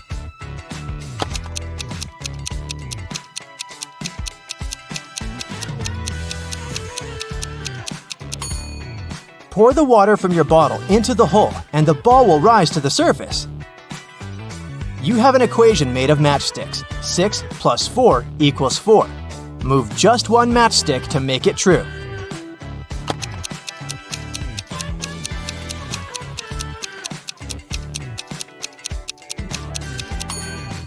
You need to take one matchstick from the plus sign and add it to the 6, so it makes 8. Then you'll have 8 minus 4 equals 4. So, have you ever wanted to start a blog? Well, that's a sign.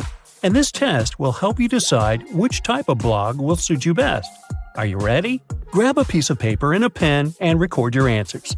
I'll let you know the results at the end of the video. Now let's start with your personality. Which 3 words would you say describe you best? A. Creative, resilient, perfectionist. B. Attractive, confident, creative. C. Active, adventurous, social. D. Kind, funny, sensitive. Or E. Smart, focused, determined.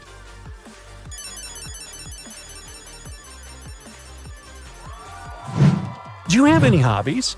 Pick it if it's on the list. If not, pick something that's closer to you and that you'd like to try. A. Cooking. B. Music, photography. C. Hiking. D. Reading. Or E. Computer programming.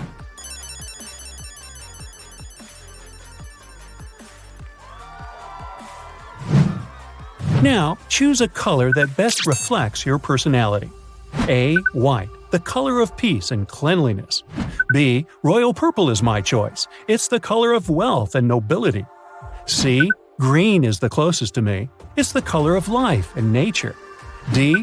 My color is happy and joyful yellow. All the best things are yellow: sunshine, autumn, dandelions, and bananas. Or is it E. Blue? This color symbolizes inspiration, freedom, and harmony.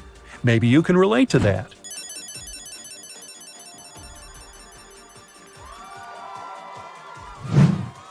What's your favorite way to spend a Friday night?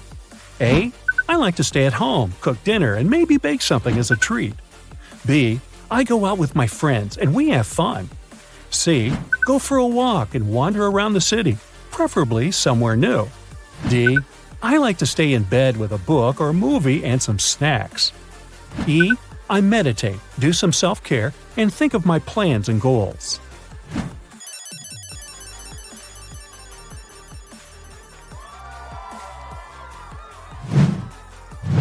Now tell me, what's your favorite social media? A. Reddit.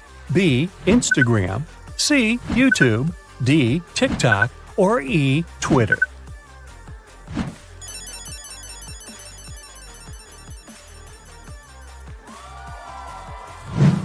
Think of your budget and the way you spend money. Aside from food and bills, what do you spend the most money on? A. Kitchen utensils. B. Going out. C. Traveling. D. Books. Or E. Online courses.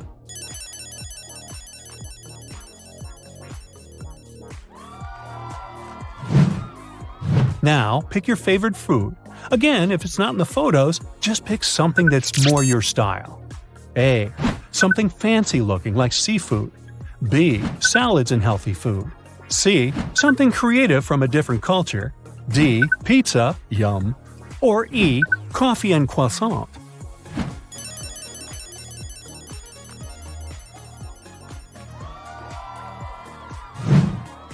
Now, just pick an outfit that represents your personality. Make your choice and don't forget to write it down. A. Something comfortable and homey. B. Something fancy, expensive looking.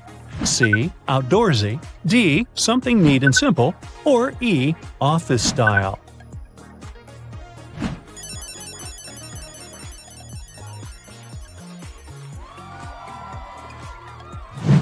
Your birthday is approaching. There's a choice of 5 gifts you can receive. What will you pick? A. A set of new shiny pots. B. A gift certificate to a mall. C. A good and big backpack. D. A new set of books from your book list. Or E. Coffee machine.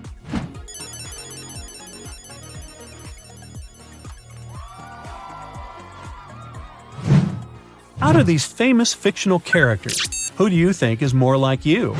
A. Monica Geller from Friends. B. Jay Gatsby from The Great Gatsby. C. Bilbo Baggins from The Hobbit. D. Hermione Granger from the Harry Potter franchise. Or is it E. Lisa Simpson from The Simpsons?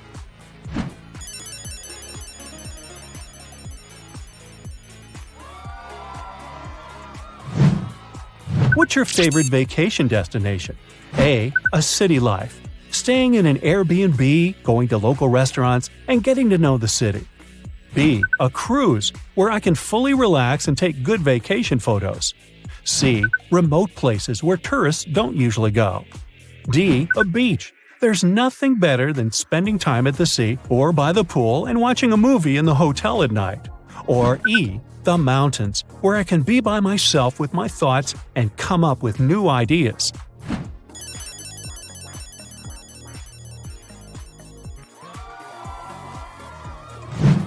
When you travel to a different city or country, what are you most excited about? A. Food. I love trying different cuisines. B. I love to dive into city life, visit restaurants and clubs, and of course, take many photos and post them. C. I enjoy the scenery and talking to the locals. I love to immerse myself in new environments. D. I love to wander around the city without maps and discover vintage stores and bookshops. Or E. I look forward to visiting museums and exhibitions.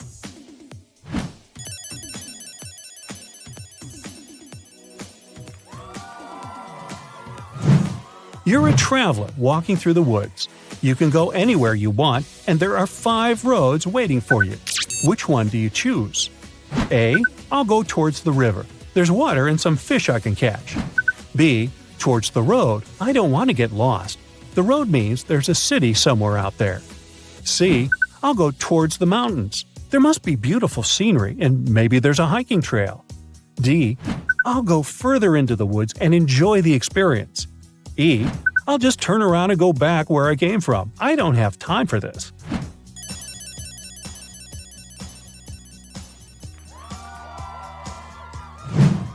You're on a vacation exploring old caves, and you find a magic lamp. You know what to do. Rub it. So you rub, and a genie appears. But what a bummer! The genie says that you only have 1 wish. Having 3 is a myth. What will you wish for? A. Unlimited supply of food. B. Unlimited amount of money. C. A teleportation machine. D. The ability to travel in and out of fictional worlds. Or E. The ability to freeze time.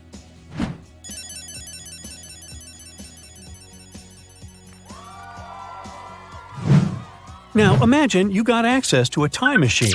Where would you travel? A. I would stay in my time. I would rather travel across space, not time.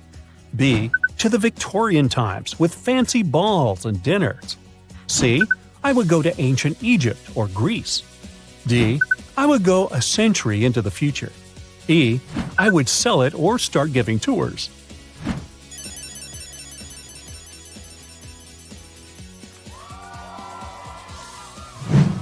Imagine that you already have a successful blog. What would you be most pleased to hear about it and you from other people? A. I love your aesthetic and everything you post is amazing. B.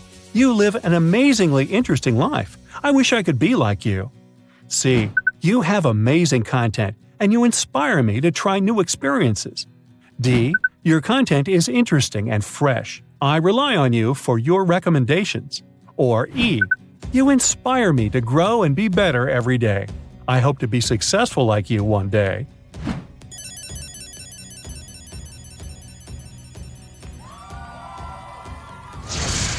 Now, count your answers. Do you have more of A's, B's, C's, or D's? Then it's time for the results. So, what type of blog should you start? If you have more A's than anything else, then you should consider starting a cooking blog. You probably like cooking or baking, and it's a great way to share your knowledge with the world and try something new. The blog will motivate you to be better and learn more about your hobby. If you got more B's than anything else, then you should start a lifestyle blog. You're probably a very attractive and open person living a very interesting life. You're sure to find many friends, admirers, or just people who will love watching you and learning about your life. Did you get more C's? Fun fact, it resembles my report card.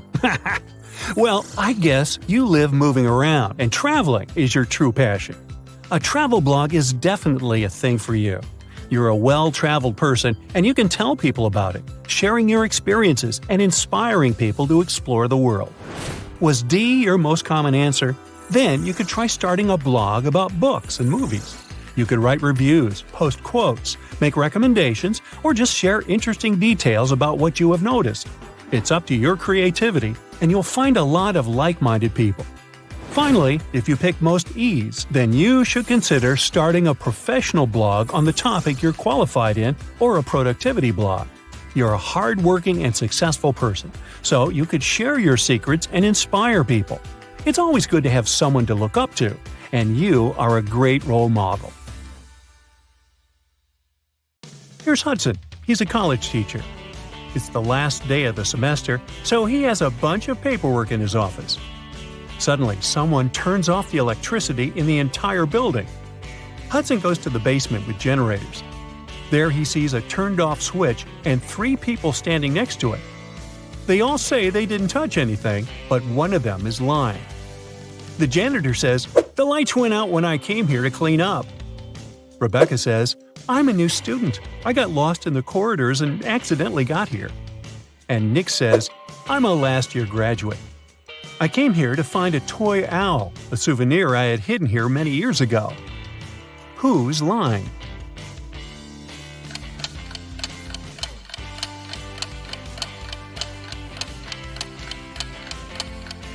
The janitor has a bucket and a mop, so he's not lying. There's a toy owl in the corner of the room, so Nick is telling the truth. Rebecca is lying. It's the end of the semester, so she can't be new at this time. One of Hudson's students, Paul, has a crush on another student named Liza. Once he got a note from her saying she liked him. So Paul decides to write her back and ask her out. Unfortunately, he doesn't remember which desk is Liza's. There are 2 possibilities. Can you guess which desk is the one he needs?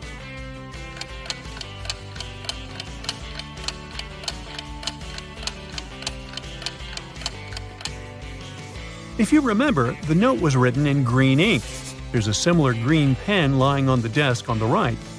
So this is most likely Liza's desk. After classes, Hudson is leaving the building and faces a group of his students. They ask him to take their picture. Can you spot an odd detail in the resulting shot?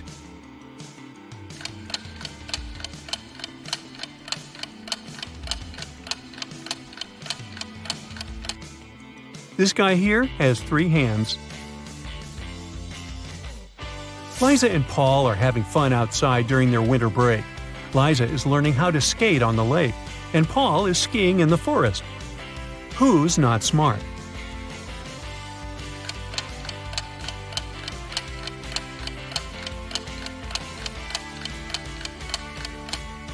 Liza. The ice on the lake is cracking, and there's no one around to help her. Unlucky Liza. Paul, meanwhile, returns to the dorm. He's starving, so he opens the fridge that he shares with his roommate Nick. Right away, Paul begins to yell at his roommate.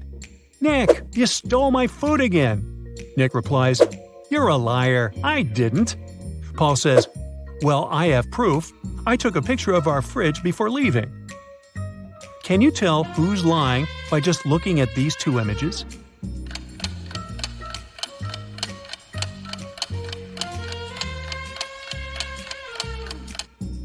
Take a closer look. The shelves are signed. These 2 shelves are Nick's, and the other 2 Paul's. These 3 items disappeared from Paul's shelves. This means that the liar is Nick, and it's time for a new roommate. Meanwhile, Liza and Paul are having a date tonight. Apparently, the lady on the lake survived the cracking ice. But Liza's dorm is situated on the opposite side of this maze. Can you help Paul pass through this labyrinth to meet his date?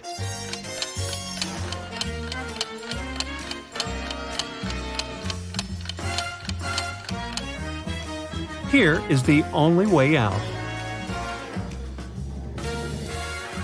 The college dean, Nina, hires a handyman to transform the area around the campus. That's what she says. Your task is to put 7 benches. I will triple your paycheck if you find a way to put exactly 6 rows of benches in a straight line. Also, each row should have 3 benches in particular. Can you help the handyman accomplish this task?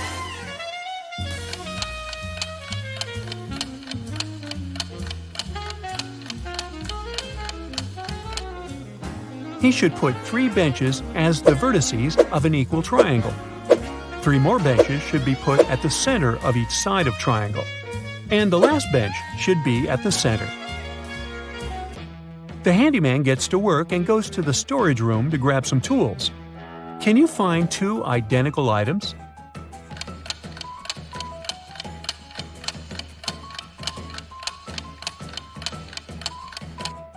Hey, here they are.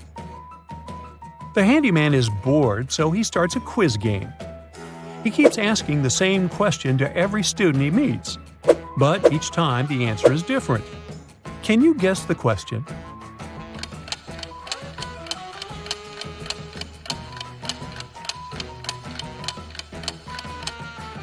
The handyman's question is, "How are you doing?" Hudson's teenage daughter, Jill, failed a test. So he makes her stay at home and study instead of going to a friend's birthday party. Meanwhile, Nina's teenage daughter, Jules, got sick. So she spends the entire day in her bedroom instead of going to the movies. Both daughters come down to dinner at 7 o'clock. Which parent was deceived?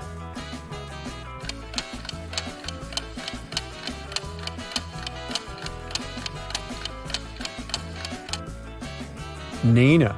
Take a look at the window. It's raining heavily. Jules has wet hair and dirty water on the edges of her jeans. It means she was outside. Uh-oh, liar. The next morning, Hudson and Nina both wake up earlier to prepare breakfast for their families. Nina is making sandwiches. Meanwhile, Hudson is making eggs with bacon. Who's wrong?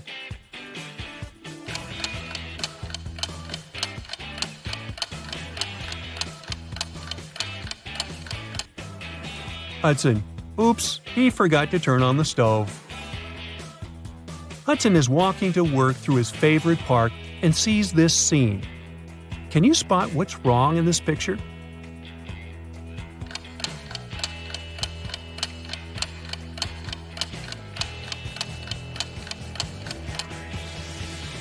There are 2 suns in the sky. Uh-oh, Tatooine. Hudson arrives at his class and starts with a witty riddle. Can you tell me which part of London exists in France as well?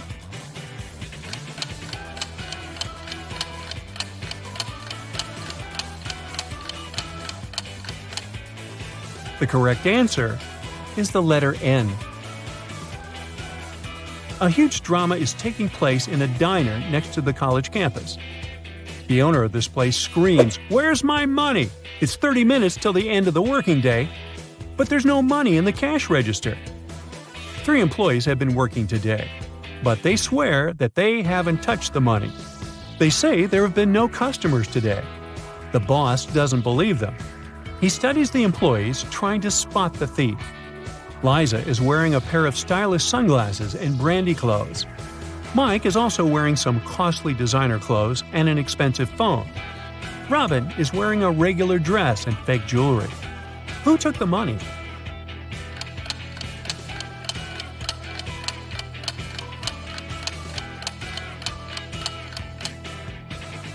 Nobody. Take a look at the sign on the door. It says open. That means that people on the street saw the closed sign on the other side.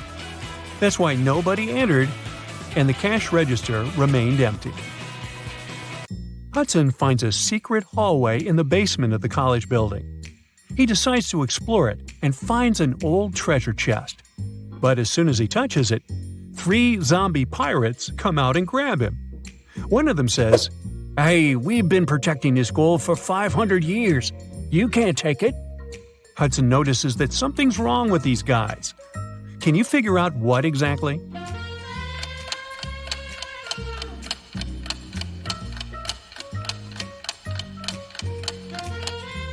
Well, they seem fake. This zombie is wearing sneakers. The second one has a phone in his pocket. And the third zombie has a price tag attached to his saber. Ah, busted. Molly is very nervous. She met a great guy online, and today they're having their first offline date. They have never seen the pictures of each other. Their date will take place in an old part of the campus at night. Molly arrives at the meeting point and sees two guys. The first one says, "It's a weird place for a date, but I'm glad to see you." And the second guy says, "It's me. I couldn't wait to see you. You're even more pretty than your photos." One of them is Molly's date, while the other one, a dangerous criminal. Can you guess who is who?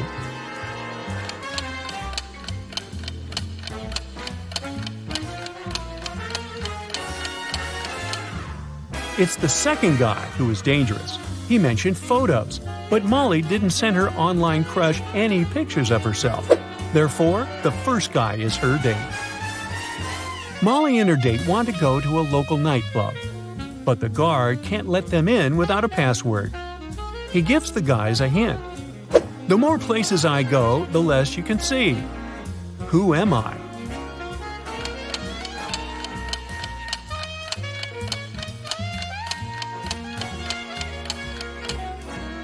Darkness is the password. It's a beautiful weekend day. Nina is working in her garden. Suddenly, someone attacks her from behind and she faints. Later that day, she gets better and talks to the police. Nina suspects one of her neighbors. Some of them don't really like her. Officers question 3 suspects. Bill says, "I've been planting trees with my daughter all day long." Sabrina says, "I was just peacefully watering my gorgeous flowers and continue to do so." Luke says, "I rarely leave my house, so I don't even know this woman." Who's suspicious?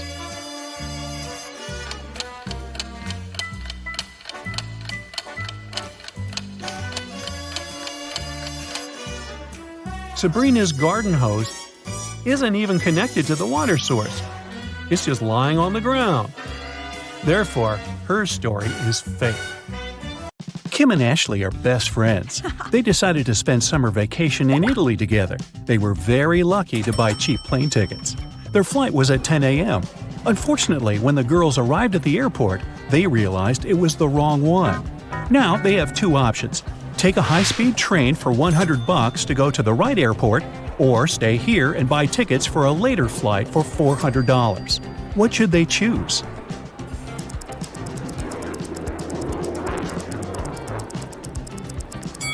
The second option. Look at the clock on the wall. It's 9:55 a.m. The boarding for their flight is already over. They won't make it even if they take the high-speed train. Kim and Ashley bought new tickets. They went to the airport restaurant to drink coffee. But one weird detail scared Kim away. She suggested they should leave that place as soon as possible. What did Kim see?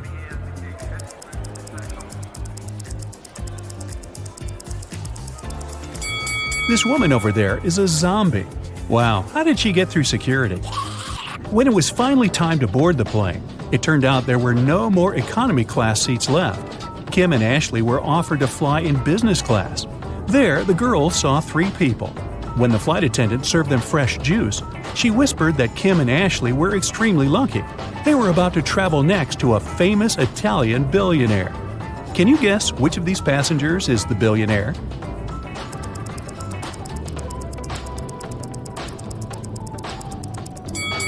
This glamorous lady is a good candidate, but it's very unlikely a billionaire will wear a 100% polyester coat. This guy's business suit is very elegant, but look at his shoes. They seem quite cheap and worn out. This funny gentleman must be the real billionaire. Although his outfit is rather casual, his gold watch looks very expensive. The glamorous lady began to chat with Kim and Ashley. She told them she had recently visited an exotic island with her friends. Then she showed the girls some pictures. When the lady went to the bathroom, Ashley whispered to Kim, "This woman is a liar. She photoshopped this picture." How did Ashley know that?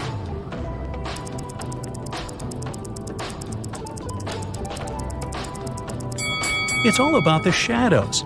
They all look natural except for this one. The glamorous lady took a sip of her juice and started coughing. Suddenly, she fainted and fell into the billionaire's arms. He was ready to shout for help, but Kim stopped him, saying the woman was faking it. How did she know that?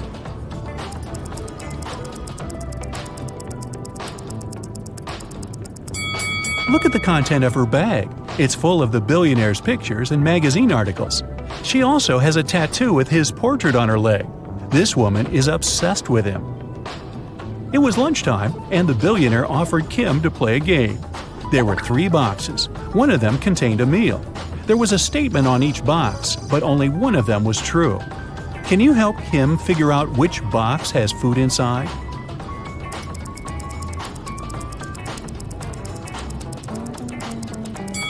If the food is in the first box, there are 2 true statements. And if the food is in the third box, there are also 2 true statements. But we need just 1 true statement. That's why the food can only be in the second box. Kim opened the box. She saw a delicious meal and a bank card. The billionaire said, "Congratulations! You've won $5 million. Enjoy your trip." Kim and Ashley landed in Rome and went to get their luggage. It turned out that Ashley had had the same suitcase as 2 other passengers, and they had a little quarrel. Can you help distribute the 3 suitcases among these people?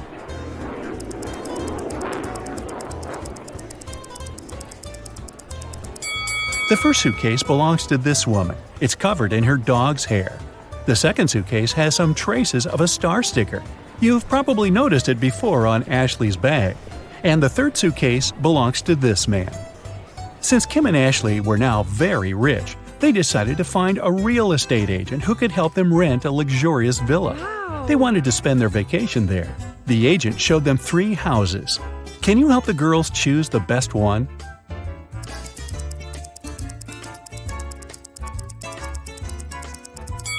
There are cockroaches in the first house. They won't make very pleasant neighbors.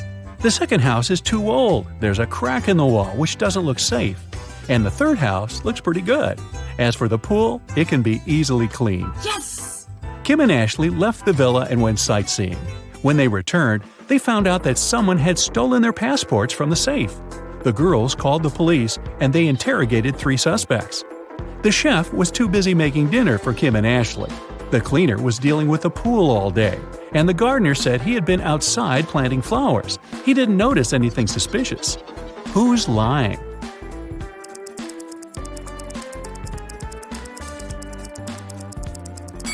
The gardener. If he planted the flowers, where are they? The police returned Kim and Ashley their passports and arrested the gardener. The next day, the girls went shopping. Sellers wanted to take advantage of rich and naive tourists and offered them overpriced souvenirs. Only one of these 3 items is a good deal. Oh. Can you guess which one?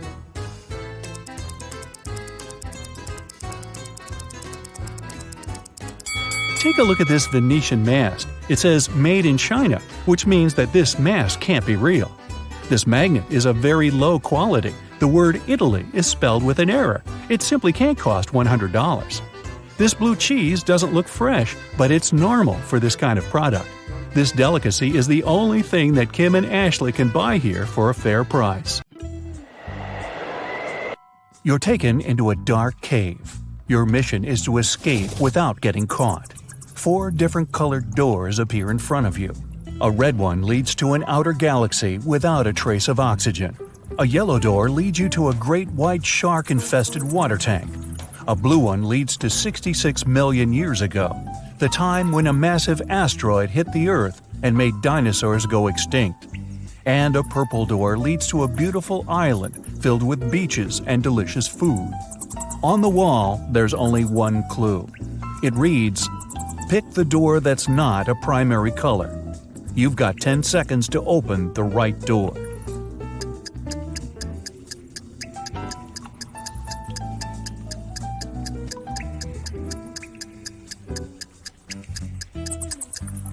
It's the purple door. Red, yellow, and blue are all primary colors, while purple is secondary. Plus, don't forget there's beaches and delicious food. You've managed to escape, and now you're transported to the beautiful island. You find a citizen in need. He tells you his brother had been taken by an evil mathematician, and the only way to escape is to solve his riddle. You rush to the scene and arrive at precisely 3 p.m. There, the mathematician greets you with an angry look and a tricky riddle. "If you calculate the height of my tower, you and my prisoner are free to go. If you fail, you'll stay here forever. I offer you 3 calculation methods to choose from. Multiple long sticks. your shadow, or the long rope hanging from the tower? I give you 9 seconds.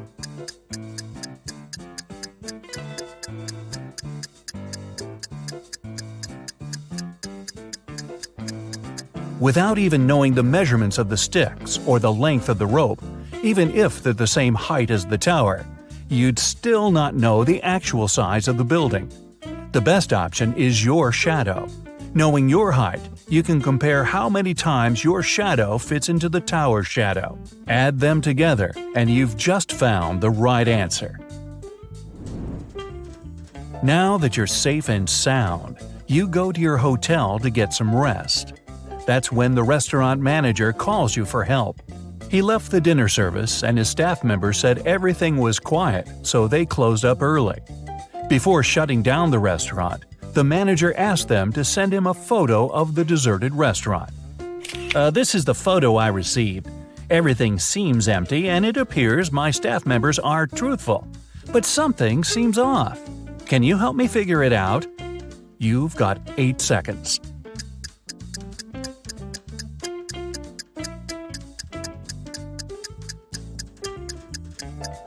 It appears the image was photoshopped. The employees removed the people from the picture, but they forgot to erase someone's hand from the table. Right before walking upstairs to your room, the HR manager calls you into her office. She needs help with a job application she received for the receptionist position. She's looking for someone who is multilingual and narrowed it down to 3 applicants. But only one person is telling the truth. Sarah is from Belgium and she speaks Dutch. Louise is from Switzerland and she speaks Swedish. Marie is from Monte Carlo and speaks Italian. You've got 7 seconds to figure out who is truthful.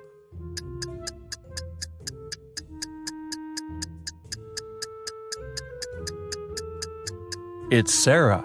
In Belgium, they do speak Dutch, French, and German. In Switzerland, they mainly speak German, and in Monte Carlo, French. Time to go to your room and get some rest.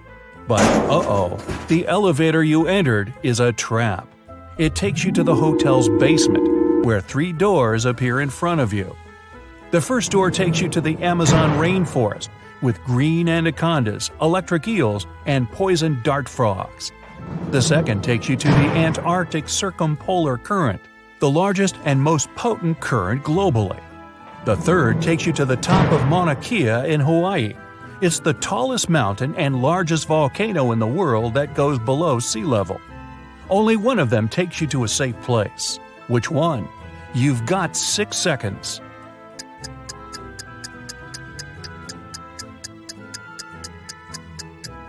Pick the third door. Mauna Kea is a dormant volcano, and it stopped erupting hundreds of thousands of years ago, so you're safe. You've made it out of the shady cave and you need to go to your room. As soon as you enter, the lights go off, and you hear bars lowering to the floor and huge chains shaking. You use your arms to navigate around and come across dots on the wooden floor. You run your fingers through them. It's Braille, and it reads, "One of the 3 magic mushrooms on this table will help you leave this place. Pick wisely, otherwise you'll be stuck in this dark room forever." The mushrooms on the left will make you super strong and provides healing powers. The one in the middle will bring the electricity back, and you'll be able to see. The one on the right will make you small and invisible. You've got 5 seconds to pick the right mushroom.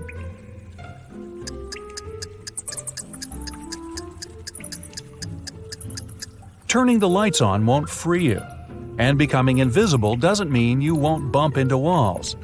The best option is the strength and healing mushroom. You can bang on the walls and bars until you break them. The next day rolls around. You head into the parking lot to pick up your car. But the car seems to be locked. There's a 3-digit PIN code lock on the passenger side door. On the side of the device, you read a clue. ABC = 123. On the ground, there's a piece of paper that reads, BAD. Use the clue to find PIN code numbers. Here are your 4 seconds. The code is 214. B is the second letter, A is the first, and D is the fourth.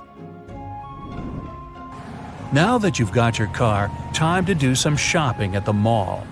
You visit a jewelry shop. You discover it has a mysterious extension leading to a room filled with gold coins, diamonds, and other expensive metals. As soon as the owner spots you, he traps you in the room and locks the door. Nice shop. He tells you there's only one way to survive in that dark chamber. You must eat one muffin. If you eat the wrong one, you won't make it. But if you pick the right one, you'll be free to go. The first muffin turns you into moss. The second one turns you into a badger. The third muffin will turn you into a snake. 3 seconds. Moss can't survive without the sun for long, and snakes need the sun to regulate their body's temperature. The correct answer is the muffin that turns you into a badger. These creatures spend long periods in the dark. The mayor of the town calls you into his office. He politely ignores the fact that you're now a badger. He says that something mysterious is going on inside one of the town's restaurants. Everyone has turned into a zombie. Only one human is left in the bar, and you must save them. But first, you have to identify them. You're shown a photo with 3 people. Only one of them is human. You've got 3 seconds. It's the lady on the right. It looks like the red spot on her shirt came from her hot dog. The lady on the left is missing part of her ear. Now the mayor takes you to the local school. The principal needs to decide which of the students deserves to go to space camp next summer. She picked all the students that got A's on their report cards and gave each of them a bean. She said, "The person who will return with the tallest bean plant will win the prize. But you can't cheat." All kids came back with large plant pots and bean plants filled with smaller beans. Only one girl returned with a plant pot filled with soil. As soon as the principal saw her pot, he gave her the prize. Why? Here are your 3 seconds. The teacher gave them cold cooked beans. They couldn't have sprouted unless the students cheated. And these guys all got A's, huh? Makes you wonder. The mayor takes you with him on an investigation. A man named Martin had finished his veggie garden and invited his friends over for a party. Then his wife vanished. He called detectives, and there are 3 suspects in front of you. Steve said he was looking at the cherry tomatoes and picked one to try it. Donna said she was checking out the little squashes that had started growing. Martin said he was taking professional pictures of the flowers for his blog. You've got 2 seconds to determine who's lying. It's Martin. This was a veggie garden. It didn't have any flowers. Time for your last test. You're walking into an underground tomb. You must retrieve the treasure and make it out alive. As you walk deeper and deeper into the tomb, you come across a mysterious creature. He says, "You must correctly answer my riddle. If you do, the treasure is yours. If you don't, you'll disappear forever. I'm not alive, but I can grow. I don't have lungs, but I need air to breathe. If water touches me, I cease to exist. What am I?" 2 seconds. The answer is fire. Mrs. Riviera is a math teacher. She collected her students' homework, made them do a computer test, and started to grade the assignments during the class. She came across 2 very similar homework sheets and realized that one of the students copied the work of the other. Here are the students, Asher and Holden. Can you tell which one of them is the copycat?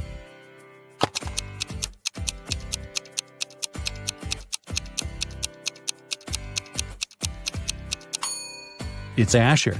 His hands are covered in fresh ink. which means he probably just did his homework right before the class. Mr. Reed came back home at night after another long shift. His wife was still up. He kissed her and went to bed. Mrs. Reed had been suspecting that her husband was cheating on her for a while already, and this time she wanted to know for sure. She decided to check his pockets. The next day, she told her husband that she knew he was cheating on her. Why?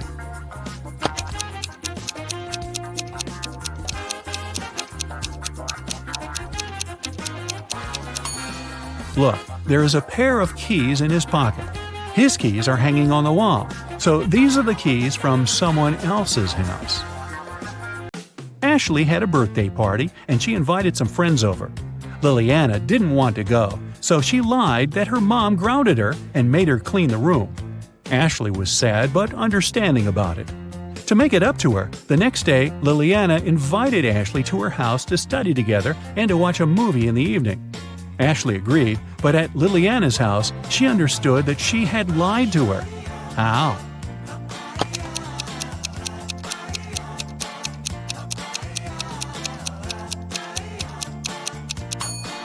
Liliana's room is still messy. If she had cleaned it the previous day, it'd be neat. A famous rich writer was living alone in a mansion and never went outside. The only people she ever saw were her cook, her gardener, and a cleaning man. One morning, before breakfast, the cleaning man found her poisoned in her room and called the police. The three of them were suspects. The cook was watching a cooking blog on YouTube. The cleaning man said he just came to start the job when he found the lady. The gardener was in the garden planting some flowers. Who poisoned the lady?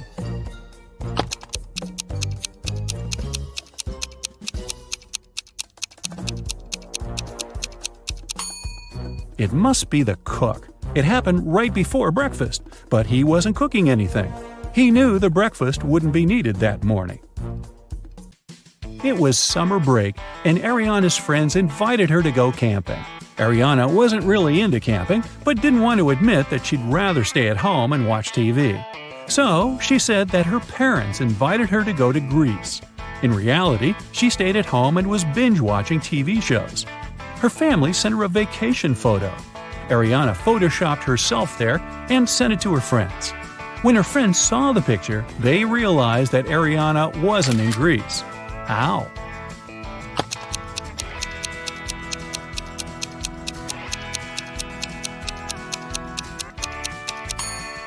Ariana photoshopped herself, but her friends noticed that everyone in the picture except for her cast a shadow. Hallie works at a gas station in a city suburb. It was calm and quiet there. One day, she only had 3 customers. The first one got something to drink. The second one got some chocolate bars, and the third one just paid for gas. One of them was a criminal, and Hallie reported him to the police. Who was the criminal, and how did she understand it?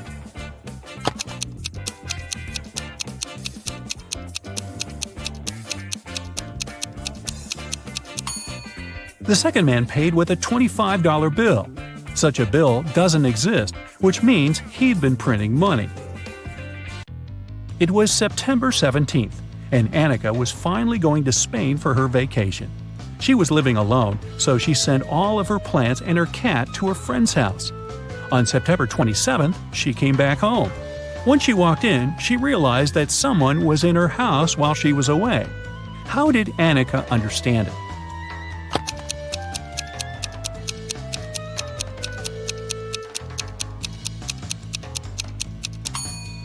Annika lived alone, but look, there's a tear-off calendar hanging on the wall.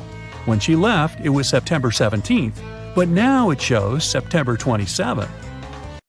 This story happened a couple of centuries ago. Henry and Caroline were dating, but their families were against it.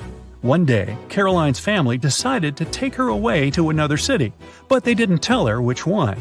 Henry and Caroline knew it was one of the 2 big cities nearby, Paris, which was on the left, or Berlin on the right.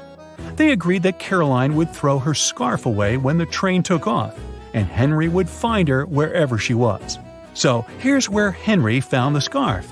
Which way did the train go?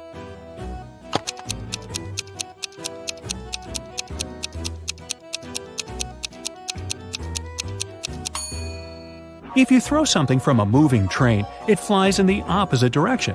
Henry found the scarf on the right part of the train station, which means the train headed left to Paris.